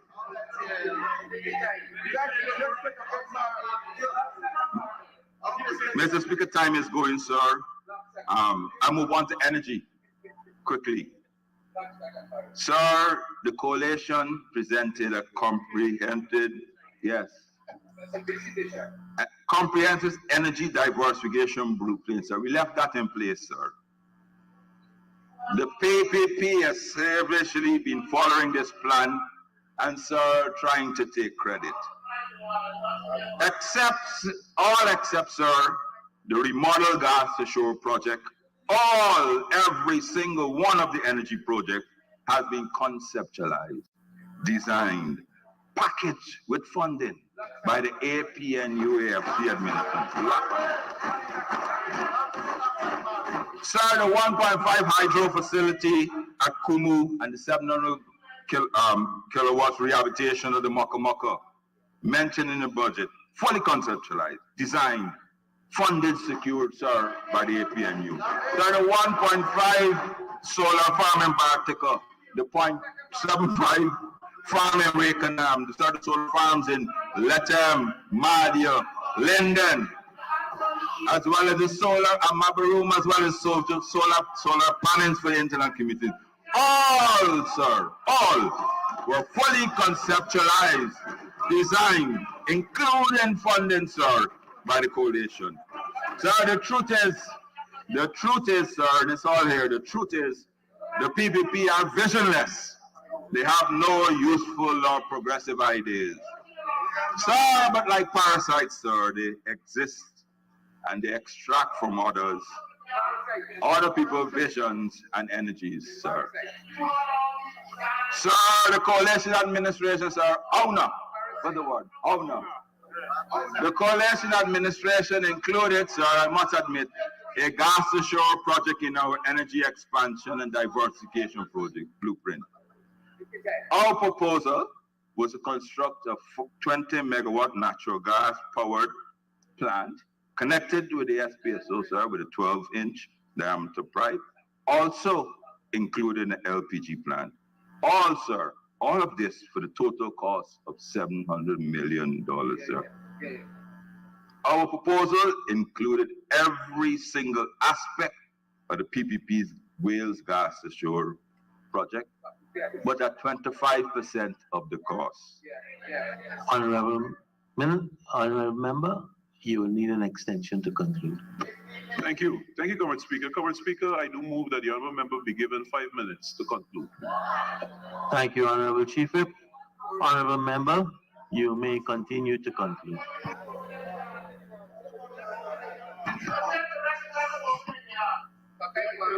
Sir, I think, sir, time flies when you're having fun. Sir, the same operator who will be constructing the pipeline for the PPP, sir, was constructing it for us. The same size of pipe, sir. The pipeline remains the same. The size of the LPG plant remains the same. Sir, the only difference is the location and the PPP.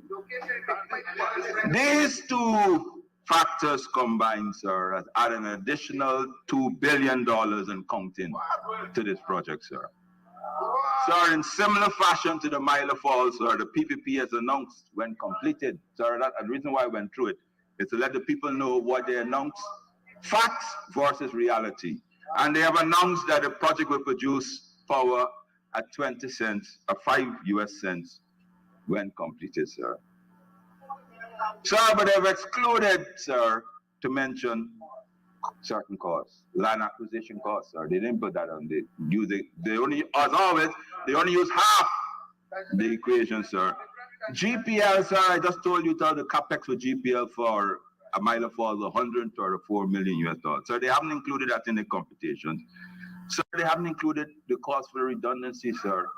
Every year, the pipeline has to be done for 3 to 4 days for maintenance.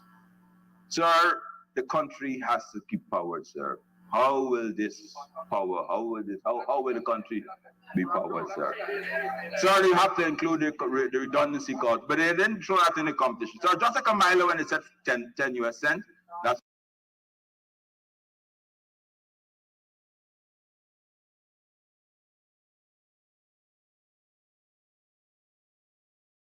cost.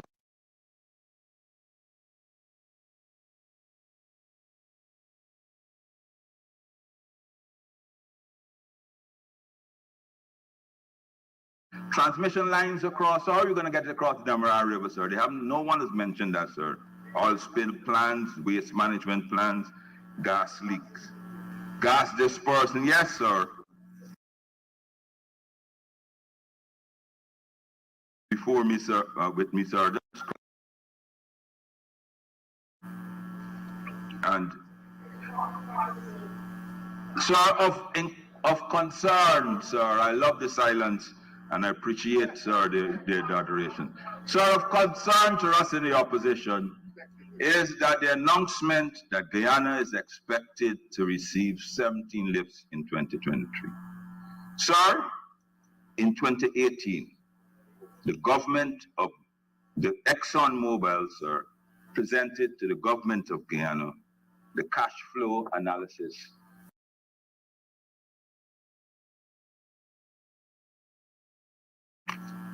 which stated that the cost for the production of the SPSO and other associated costs for LISA 1, sir, was pegged at $1.2 billion, sir.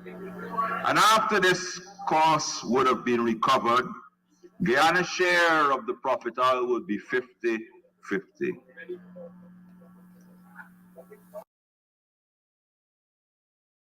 At 70 US cents per barrel, producing 120,000 barrels per day.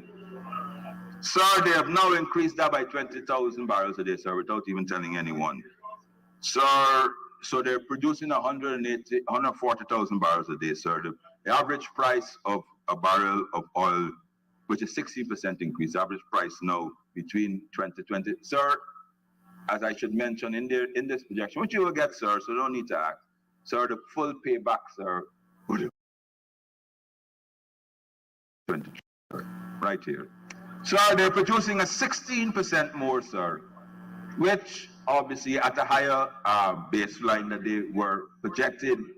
Sir, we're supposed to now, sir, I expected now, by now, would have been in the cost recovery 50-50 stage, sir. Yep. Sir, the government has failed to even, the minister has failed to even address that. Sir, they haven't even addressed, sir, the audits. Sir, it is our contention, sir. It is our consensus, sir, that by now, the cost for LISA 1 should have been fully recovered and the Exxon should have fully recovered their production investment. Sir, the country, sir, by now supposed to be enjoying 50-50 profit share on profit oil, sir.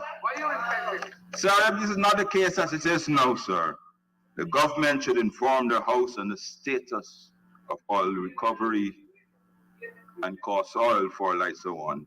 And when, sir, when are we expected to commence full equitable share on this project? Mr. Speaker, in conclusion, yes, sir. The opposition will support the government, sir, in any issue defining constitutional reform provisions that will result in a bipartisan approach to address our national challenges and opportunities. We will support, sir, new systems of government which will facilitate an equitable distribution of our national patrimony. We will support any budget that does this, that does not only look good on paper, but can actually input and raise the standard of living of our people in a real and tangible way. Unfortunately, sir, Budget 2023 falls short of these modest measures and cannot gain our support in the current format. I thank you, sir. Thank you very much, Honorable Member Patterson.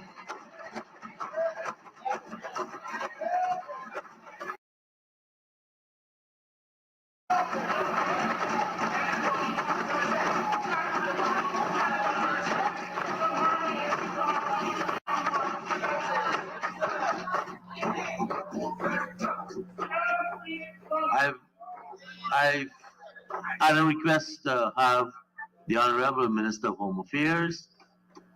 So we are going to have the Honorable Minister of Home Affairs, Honorable Brinley Horatio Ben, make his contribution. Honorable Minister.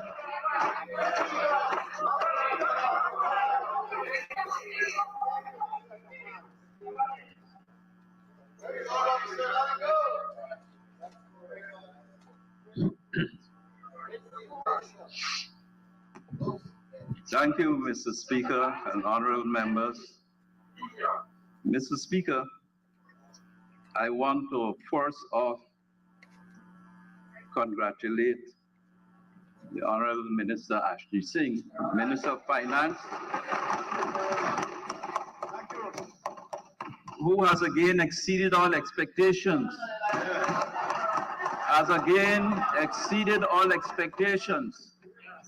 in bringing a national budget to this honorable house, which will clear the pathway for more and rapid development of our country.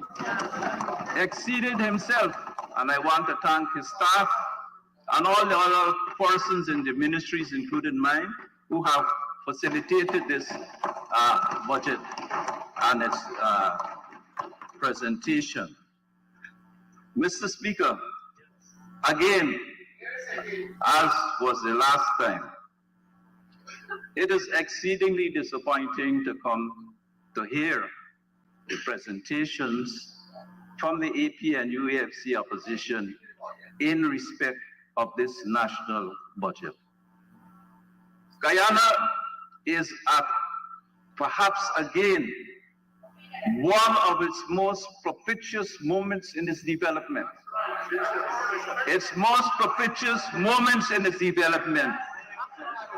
And the vision of the PPPC in government, based on our national motto too, and taking into account the challenges we face over the time that the AP and UAFC was in government, and taking account of what we need to do to carry this country forward. He speaks and we speak of one Guyana. We speak of one Guyana. And we know that we will not fail in this mission. And no person, in fact, I could even go biblical, no weapon formed against us will prosper in this mission. None. No weapon formed against us in the mission of one Guyana will fail. Mr. Speaker, the presentations again suggest that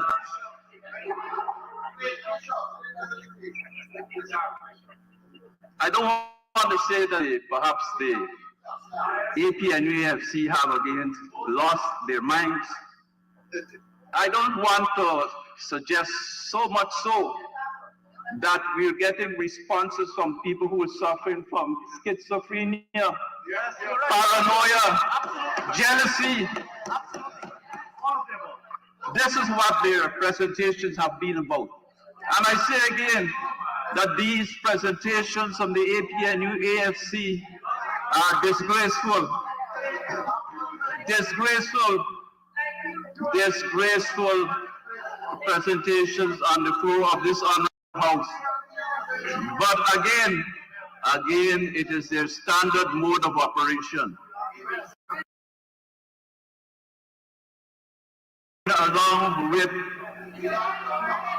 Going along with, and again they have the young brigade parroting what they say, going along with their disgraceful attempts of stealing the, well, let me say suborn, I withdraw the word disgraceful,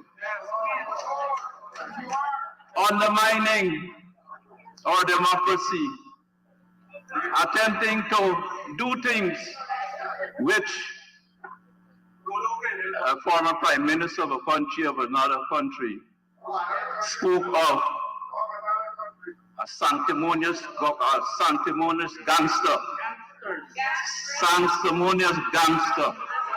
who was the leader of that party.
Good afternoon, and welcome back to our program, our live program, as we break down Budget 2023 and we take comments and reactions from our MPs. Of course, we're following the coverage of the opposition side all day. You just heard the presentation there by former Minister of Public Infrastructure, Mr. David Paterson. Of course, he is the Shadow Minister of Public Infrastructure right now. I think they call it Public Works.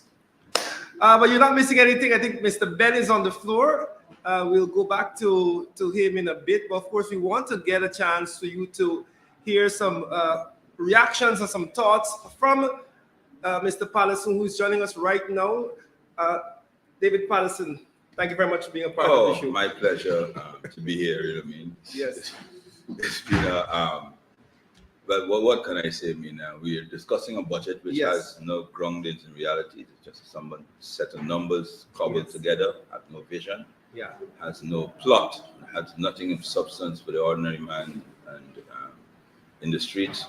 The budget, as everyone been saying, for friends, family, and favorites. But everyone knows that the haves are having more, the have-nots continue to be hungry and impoverished. I want to go back to the actual budget presentation when it was read by the minister, and to zero in on a statement that he made, claiming that he's not claiming. I'll paraphrase here. He said that the blackouts that we are experiencing now is a result of the AP and UFC killing the Amaila Falls project, and so essentially he's blaming the AP and UFC for the blackouts that we've been having for the last 2 years.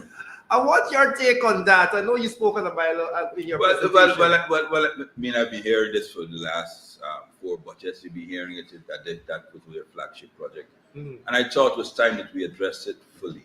and let the people of Guyana know really and truly what transpired there. Sir. And as we said all the time, sir, that was a Ponzi scheme.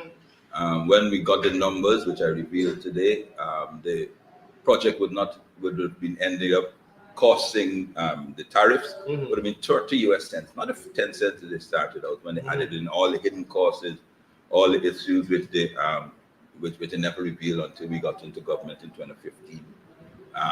We're now paying, even though it's subsidized, the Guyanese now paying 24 cents US dollar residential. That project that they were going to bring service just for friends and family, that would have been 30 cents. Yes. They misled the nation by saying that the IDB were supporting it and the IDB was going to fund it. I revealed today that the IDB never, ever, ever approved the project. But they misled it to give it a bit of international favor, as though it's internationally funded, internationally sanctioned. So the IDB never did that. I revealed, sir, that they awarded a contract to a gentleman, Phip Multilal. Yes. And they awarded a contract of $15.4 million to Phip Multilal. So it ended up costing the Guyanese public $45 million US. We revealed that. I also revealed that when they returned to government, because of course they had this. They're very good at propaganda. They're very good at spewing untruth. And they went to the government of Norway to try. So the government of Norway had contributed $80 million US to the project. And they went back to the government of Norway in 2020, begging them to release the $80 million, and the government of Norway said no. The plans that the AP and UAFC had were far superior to what you have with this Isle Falls. We have approved to the AP and UAFC plan, and we're not changing. And if we change, if you ask us to change, we'll take back the money. Yeah. Sir, so with their tail between their legs, in the budget speech, they said, oh, they're doing 33 megawatts of solar farms and those things. And that's the $80 million. That's what we agreed that we would be doing with the government of Norway. They have never been able to successfully complete a major project. Never. So we can start from Skeldon Sugar Factory, the Burbage Bridge, Marriott, which they're trying to sell now. You know, I mean, that the government again to take that over $90 million US in debt. It was the fiber optic cable. They're good at throwing huge sums, millions of US dollars behind projects, but the end result is not there, sir. And what they do is just move on, wasting taxpayer money. So the Isle Falls is dead. I thought for the records, and I laid it with the parliament so the records could be there. So whenever they go to address it again, we can say it, or the people of Guyana can say, no, this was a white elephant. You were conning us, and we now know the truth. Let's stay on energy. What is the major concern, and if you can break it down for Guyanese people, with the gas to shore project? Right. So the gas project, I start off by saying this, Randolph.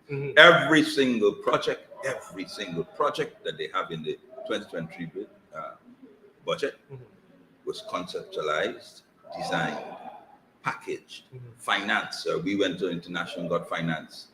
So every single project we're talking about, Mokomoko, Kumu, the solar farms in Bartica, Madia, Letem, Mabaruma, Wakenham, every single one of those projects that were all done under the AP and UF. Of course, the question of the elections and the COVID stopped us from bringing that. 2 years after, they're bringing them up and put a bit of spit of shine on them, you know what I mean, and claim it's part of their program. Absolutely garbage. Then, of course, the gas energy project. We conceptualized a gas energy project at a different location on the East Coast. The same company, ExxonMobil, provided us in writing with a quotation to do it. The same size of pipe, 12-inch pipe, 12-inch diameter. They haven't increased that, sir. We were doing 200 megawatts. They said they're doing 300, sir. Every single aspect of the project, every single aspect of the project was exactly the same for $700 million US, sir, at the end of 2018. Right? The only two things that's changed is the location and, of course, the PPP. And we know how they've fingered.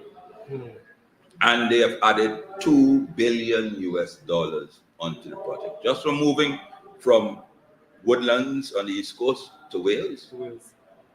That's all they've done, sir.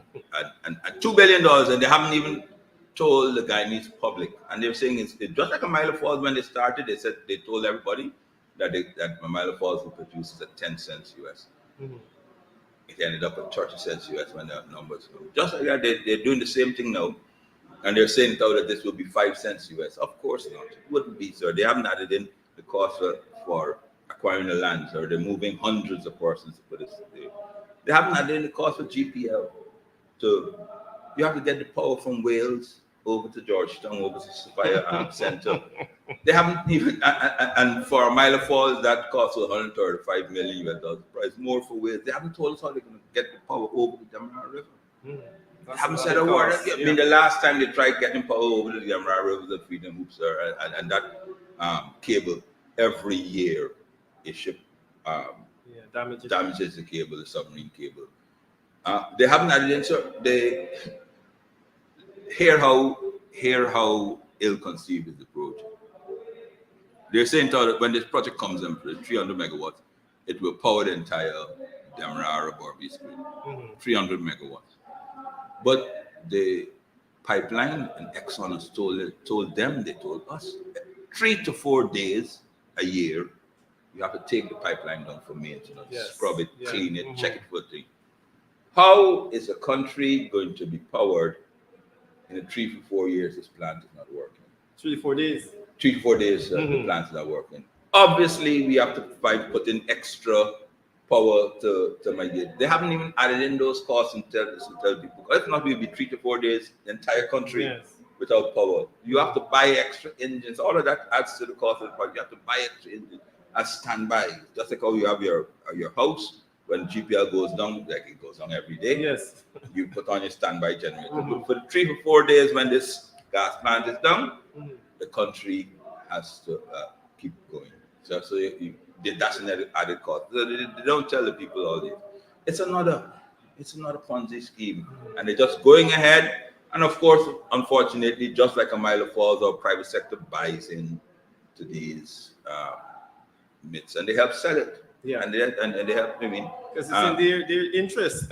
Friends, family, and favorite. So they don't even ask critically. But if you have a business and you see these things, you would question it. I'm surprised the private sector, but the public has to question. It is not a viable project. Gas sure can work, but not other people do it. So it is $3 billion. You spend $3 billion for 300 megawatts. I mean, that's you not consider the other aspects of $100 million. A generator, a generator, 1 megawatt generator is cost $1 million US. Yeah, their project is costing us $100 million US per 1 megawatt of generator, and they're telling the Guyanese people that it's good for us. Yeah. So you did mention in your presentation that we need to figure out, and bear with me here because I'm going to go back and come forward. The idea of getting 50% profit oil. No, we can only get profit oil after a certain time, that 50%, after Exxon would have recovered the investment. Right. No. Problem with that is that many persons would have seen in the media, Glenn Lal would have said that Exxon is looking for somebody to audit and to figure out. And so the concerning thing to Guyanese here is whether or not Exxon is going to be honest as to whether or not they recoup their investment so that we can start getting 50% of the actual profits they're making. Right. I know you brought that up, and if you want to expand on that. So let me explain to persons how the production sharing agreement works. Exxon put the money up front. They put their money, and I'm using the very first one, like someone said. They put the money up front. They told the government that it will cost $1.2 billion, which is to build a boat, which is to do all the things. It was agreed. Of course, the PPP are not auditing it, right? And the GRS finished audit since 2020, but they haven't released it. Sir, so when the Exxon now pumps the oil and they're pumping 140,000 barrels of oil a day, when they pump the oil, they take out 70% of the money, and that goes to repay the investment. So when they get to $1.2 billion, the oil now is split evenly, 50-50 with the people. Exxon in 2018, using a projection of $70 a barrel. At 120 barrels, set out that by the beginning of 4 years, 2014, they started 2020, by the beginning of 2024. By 2024, they were recouped using the they would recoup all the $1.2 billion, and we would. And that's at $70 a barrel. Between 2020 and now, gas, oil prices have gone as high as they had a windfall 130 last year, but it's averaging about $85 to $90 a barrel plus. So have they adjusted the projection? No, so that's what I'm saying. So obviously they will recoup their money, but in addition to that roundup, they are pumping 20,000 extra barrels a day. Instead of 120, they're pumping 140 with 16%, which means that they will recoup their money in a faster, quicker level. Yeah. That projection has to be adjusted. It will by now it would have been 2023. Yet the government are saying, and the government, of course, that they're not taking. Exxon hasn't recovered the money. We need an audit on that. Exxon would have recovered the $1.2 billion plus more, and the Guyanese public is supposed to be getting 70,000 barrels a day out of them. Yeah. Right? And right now we're only getting 12,500. So but they're pushing Exxon because they're in league with Exxon. I don't know what arrangements. They probably have to sign some other new arrangements. They haven't told us. And they haven't said to us, the public, why are they going to Exxon to say, you've recouped your $1.2 billion on this project. We demand to give you the extra 55,000 barrels every day we should be getting. The need for audit is glaring. Glaring. That is why they're delaying it. It will show that the slip is showing. So let's switch to infrastructure now.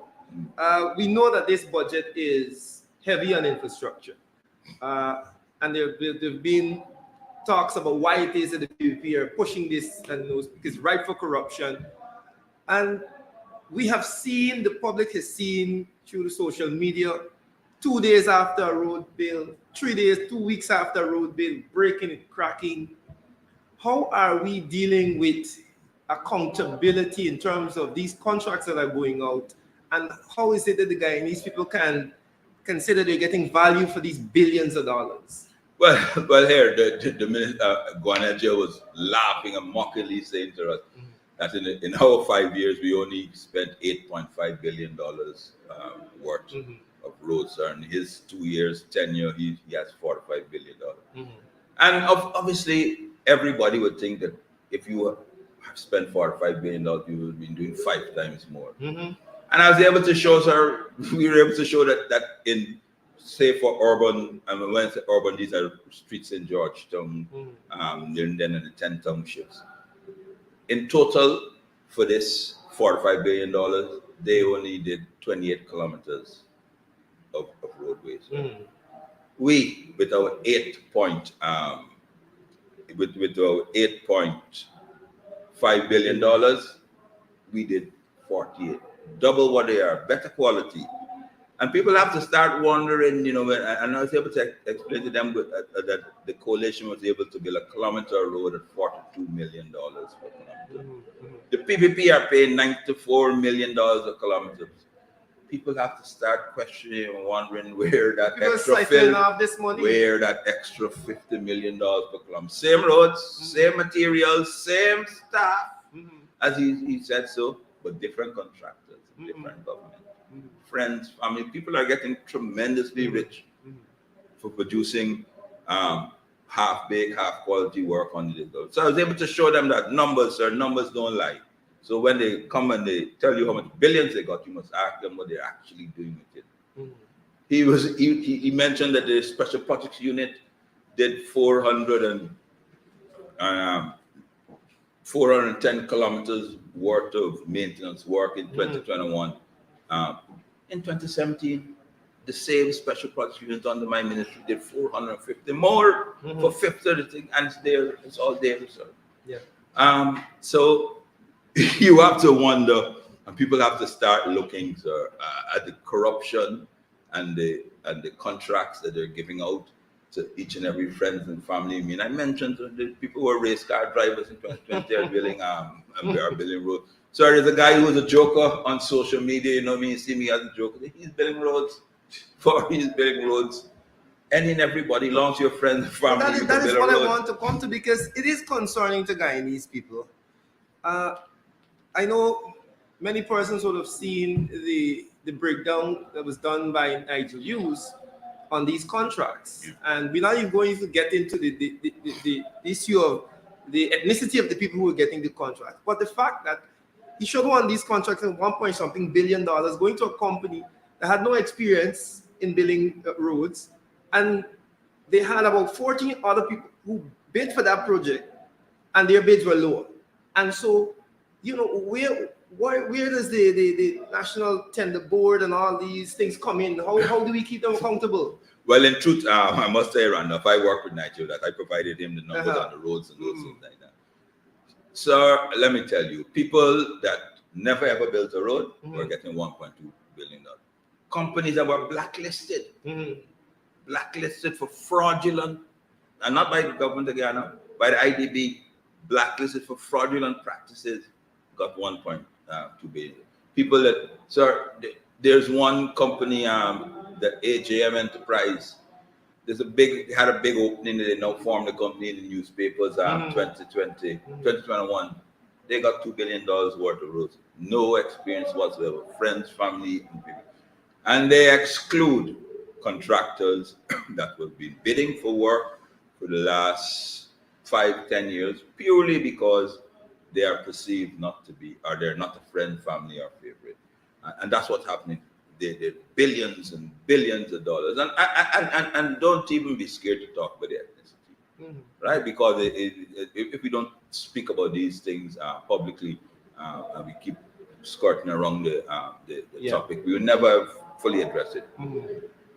8 to 7, that report, 8 to 7% of the contracts awarded were given to persons of East Indian descent. And not that we're saying that East Indian contractors should not be given work, but everything is done equitably. The East Indian population is 38% at most. I mean, the black population is 30%. You would have thought, and there were several, I mean, I provided the certain persons reached out to us, myself and Nigel, and they asked, name contractors, if they're any black contractors. Because the narrative they give, no, there are no black contractors. I was able to get 25 who, between 2015 and 2020, did at least $150 million worth of road work. So they have experience. But they're not, of course, they don't have experience for the PPP. You know what I mean? Then they went and they told the diplomats, oh, those 25 persons, they do bad work. At the point that everyone after the Auditor General's report, none of them were there in the Auditor General. None of them was cited for bad work, you know what I mean? So these are the excuses that they use while they're enriching their friends, family, people. So when you see Randolph a big budget, you know what I mean, $780 million, you know what I mean, and they talk about, oh, we're gonna do this, we're gonna do that. You gotta watch who's gonna do it, the quality of work you're gonna get, and even they're gonna actually finish it. Yeah. I was able to highlight to them that of the roads that the ministry awarded last year, only 55% of them are actually finished. So 45% of them have to be carried over this year, but they're adding more money to a already poorly performing ministry. Yeah, and you know, the field that you're from, you could be able to speak to this even more than I can. But in my assessment, it is poor thinking and poor policy to award these things to people with lack of experience, because it comes back to bite you. Yeah. When they perform poorly, and you go and the engineers tell them, look, this thing you do properly, and they still allow it to go, you're embarrassed at the end of the day because you know all of your bad work is there, and you are left to answer why you give this person the job. Well, the first thing when you talk about engineers and so, Mhm. if you look at if persons, I mean, I know a lot of persons don't look at the estimate. Mhm. They're giving Agile and Indar $158 billion to capital work. Mhm. You know what? They haven't increased the staff. Mhm. 40, right? About 10 engineers and supervisors quit the job last year. Mhm. So they have less staff and triple the amount of money for people to overlook contractors that know nothing at all about road work. Mhm. So it's most glaring. Last week they awarded a contractor for $88 million, I think it was, or $90 million to build a road since July last year. Agile, of course, turns up with full entourage and full media, a full television production. The contractor never even visited the road once. So you take 8 months. You take 8 months to visit the road, and then only to find out. So of course, he's embarrassed when the media and everybody's there because he said, "Oh, I'm firing the contractor." But you, come on, if you're building a house and you give a man in advance, you would check on it. Mm-hmm. They 8 months, and then they haven't. And then of course, in Guyana, when mouth open story job, but you hear that the contractor is a cousin to one of the sitting ministers. I want to. Right? You mentioned something there that is quite interesting. You talk about those engineers and those technical people who are leaving the government work. You know, I had a conversation recently with a young economist that was really instructive. Now, he spoke about those highly skilled people who are working in the ministries, who are being poached by the private sector, by the oil sector. And so the government is in a position where they have to promote and they have to raise salaries considerably because they can't keep up. And so, you know, I wonder how much of that is happening around the ministries, especially in a ministry like public infrastructure that needs those skilled people. Look, we recognize that the question of the private sector and under my short-term and the competition team. We raise the salary, so under my ministry, we raise the salary of every single board, double it, and shorting. But the more important point is that you can't, because of the scope of government, young, even experienced engineers, long as they're paid correctly, long as the great and the good working environment, they like to stay till they can get the experience. You know what I mean? You can go with a contractor and then a company, and all they would do is build one project. They build one, and what they build one building. You stay in the ministry, you build buildings, you build roads, you build bridges. You mean, and long as the environment is there and it's enjoyable, it's not like what is here, no toxic. So the young engineers, the engineers spend 5 years so they can boost themselves. So when if they ever want to leave, they can command top dollar because they have the wealth of experience. You know what I mean? They're paid well. You may get money, but you won't get the depth of it. You're now more marketable. They're leaving because they have the ministers and there, you know what I mean, who know nothing. I mean, one is a bishop, one is an accountant. You know what I mean? They know nothing. They feel they know everything. They speak to their staff anyhow. So the staff, new ideas, they don't. They're not receptive of. I mean, they won't do anything, and then they're inequitable because these people live among us. And if you're an engineer living in Sophia and you go to the minister and say, "Minister, we have to do some roads in Sophia," he says, "No, they're not our people." Why would you stay? And that's what's happening. I mean, these engineers are young people, and not only Sophia, talking about in Cane View, Bell West, all it, and they from the ministry then had a wide cross section all around the country. When you go to the ministers and you suggest to them, you can do this, we got to do this, and they overrule you because of political reasons. You say to yourself, "What am I doing here? What am I doing here?" And that's why most of them leave. So before we wrap up, we don't like to wrap up without asking about moving forward. Now, Guyana is obviously in a position of, acquiring great wealth. And as a former minister of public infrastructure, what would you like to see happen in the coming years so that we can utilize this wealth in a way that sees the country really move forward and on a proper path? Right. So first and foremost, you must have a plan. Mm-hmm. What if PP doesn't have a plan? Every year, and I give you a typical example.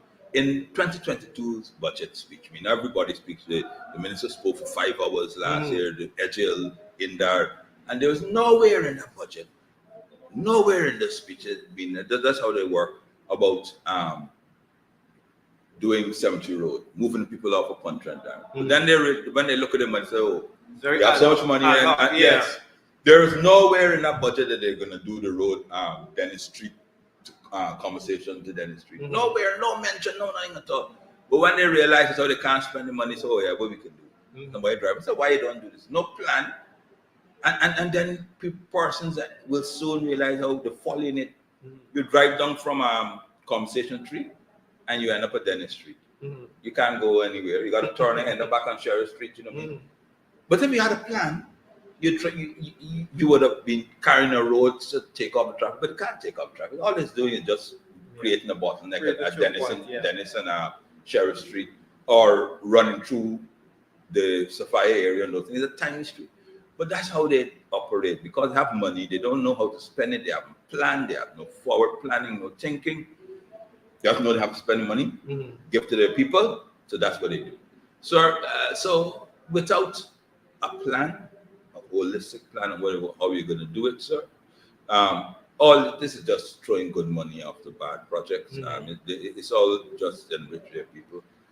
So what I would hope that we had a national development strategy. People could have planned. People don't know. Nowhere in the budget 22 you heard about crane. You move from schooner to crane and those things like that. All right, when you do that. And it's 2.2 kilometers. All right, it moves the traffic from crane to back onto the Freedom Road. And then what? Then what? You know what I mean? Are we building a industrial site there so persons could know? Are we building a school there? Are we building a new community there? They just do it. And then after they'll sit down and say, oh, well, we got a road here. Let's do this, let's do that, let's do that. But they tell their friends and family first who go and buy up the land. And then say, oh, well, so everything is just ad hoc, knee-jerk, piecemeal. So for the amount of money we have, for the challenges that we have as a country, you know what I mean? Unless we have an overall plan, we're doomed on this. They're just going to spend money willingly. Before you go, though, I have one final thing to kind of clarify, because I know persons are interested in this. Now, I know that the ministry is responsible, you can clarify for me, for those major roads. But there seems to be a disconnect. And I'm talking for the people in Parfitt, Harmony, and Providence, and might be in Sophia too. But it seems as though those community roads are neglected. Who is responsible for those community roads? Well, under our administration, it normally, before central housing and planning allocates a house lot, they're supposed to put in lights, water, and fix the roads. However, on the Air Finale, what they started doing is just drawing a map, taking a bulldozer. And have a temporary road. They just bulldoze the mud and throw some sand. And then they said they come back and fix it. So Parfitt Army's been around for 10 years. They can't fix the roads there. I mean, Sophia's been around. Diamond is the same. You can name all the housing schemes under them. Central Housing is supposed to fix those before it comes, but they haven't. What they're concentrating now is trying to open new lots, just bush. And those people are suffering. Under our government, the Ministry of Public Infrastructure, we took that responsibility. And we said, all right, let's just look up with it. And we had a little bit of money, but let's just progressively start looking at these communities. That has totally changed. All they're doing is looking at areas where their supporters are.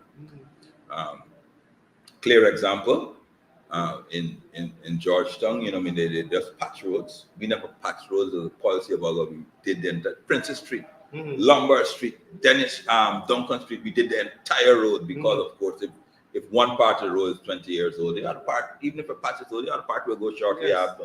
They're just patching, which is what it is. And so we said here, no, Dennis, we did complete roads today for the last 5 or more years, but they have no interest in say the urban centers. Linden, they just do patch roads. Yeah. They do roads that only one car can pass.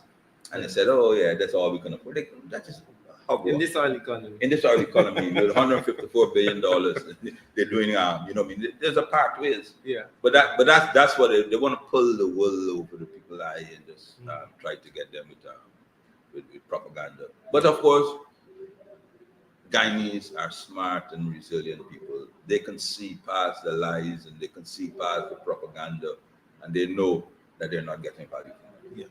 On that note, we want to say thank you very much to Mr. Patterson.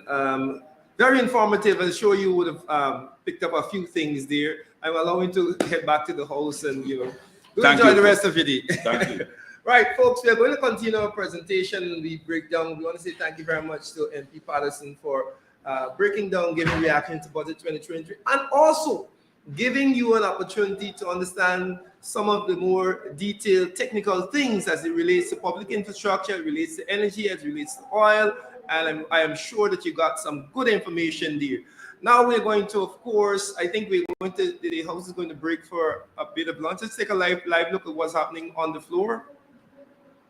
Oh, we still have Minister Ben on the floor there, right? Folks, we have a few other speakers to come for the day. If we can pull that up so we can give you an idea. Pull the full screen, let's see what's happening there. Right, we have to come. We have, of course, Cheryl Duncan, who is going to come after lunch if everything goes as planned after Mr. Ben is finished on the floor. Cheryl Duncan is going to be up, MP Cheryl Duncan, of course. After him, we're going to have MP Annette Ferguson. And then, of course, after that, we're going to have Ms. MP Jai Prasad and then Mr. Sinclair, who Jai Prasad, of course, region number 6, and Mr. Sinclair, region number 8. Folks, we have a packed day. We have a packed day, and we're going to be continuing our presentations. I think Mr. Ben has a few minutes more to finish up, and then we're going to head to lunch. So we're going to take you to the floor, get the last few minutes of Mr. Ben, and then we're going to break for this. We're going to be suspended for lunch, and we'll be back after lunch as we continue our presentation, our reactions to Budget 2023. My name is Randolph Critchlow. Stay tuned, folks. Stay tuned.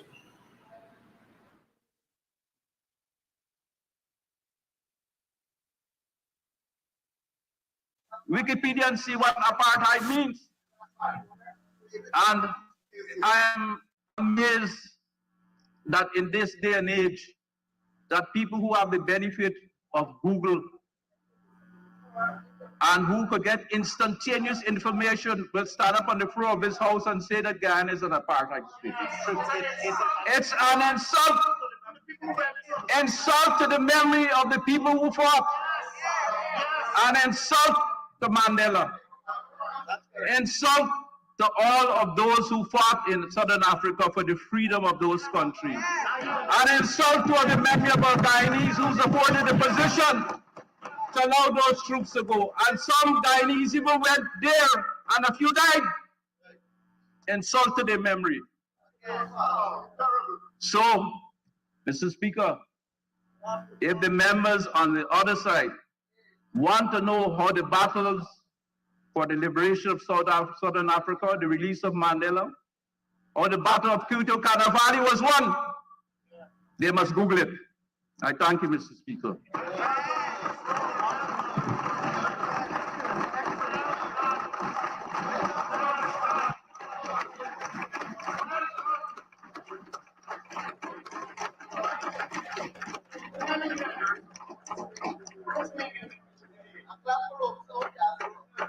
Thank you very much, Honorable Minister Ben. Honorable members, this is a good time to take the suspension.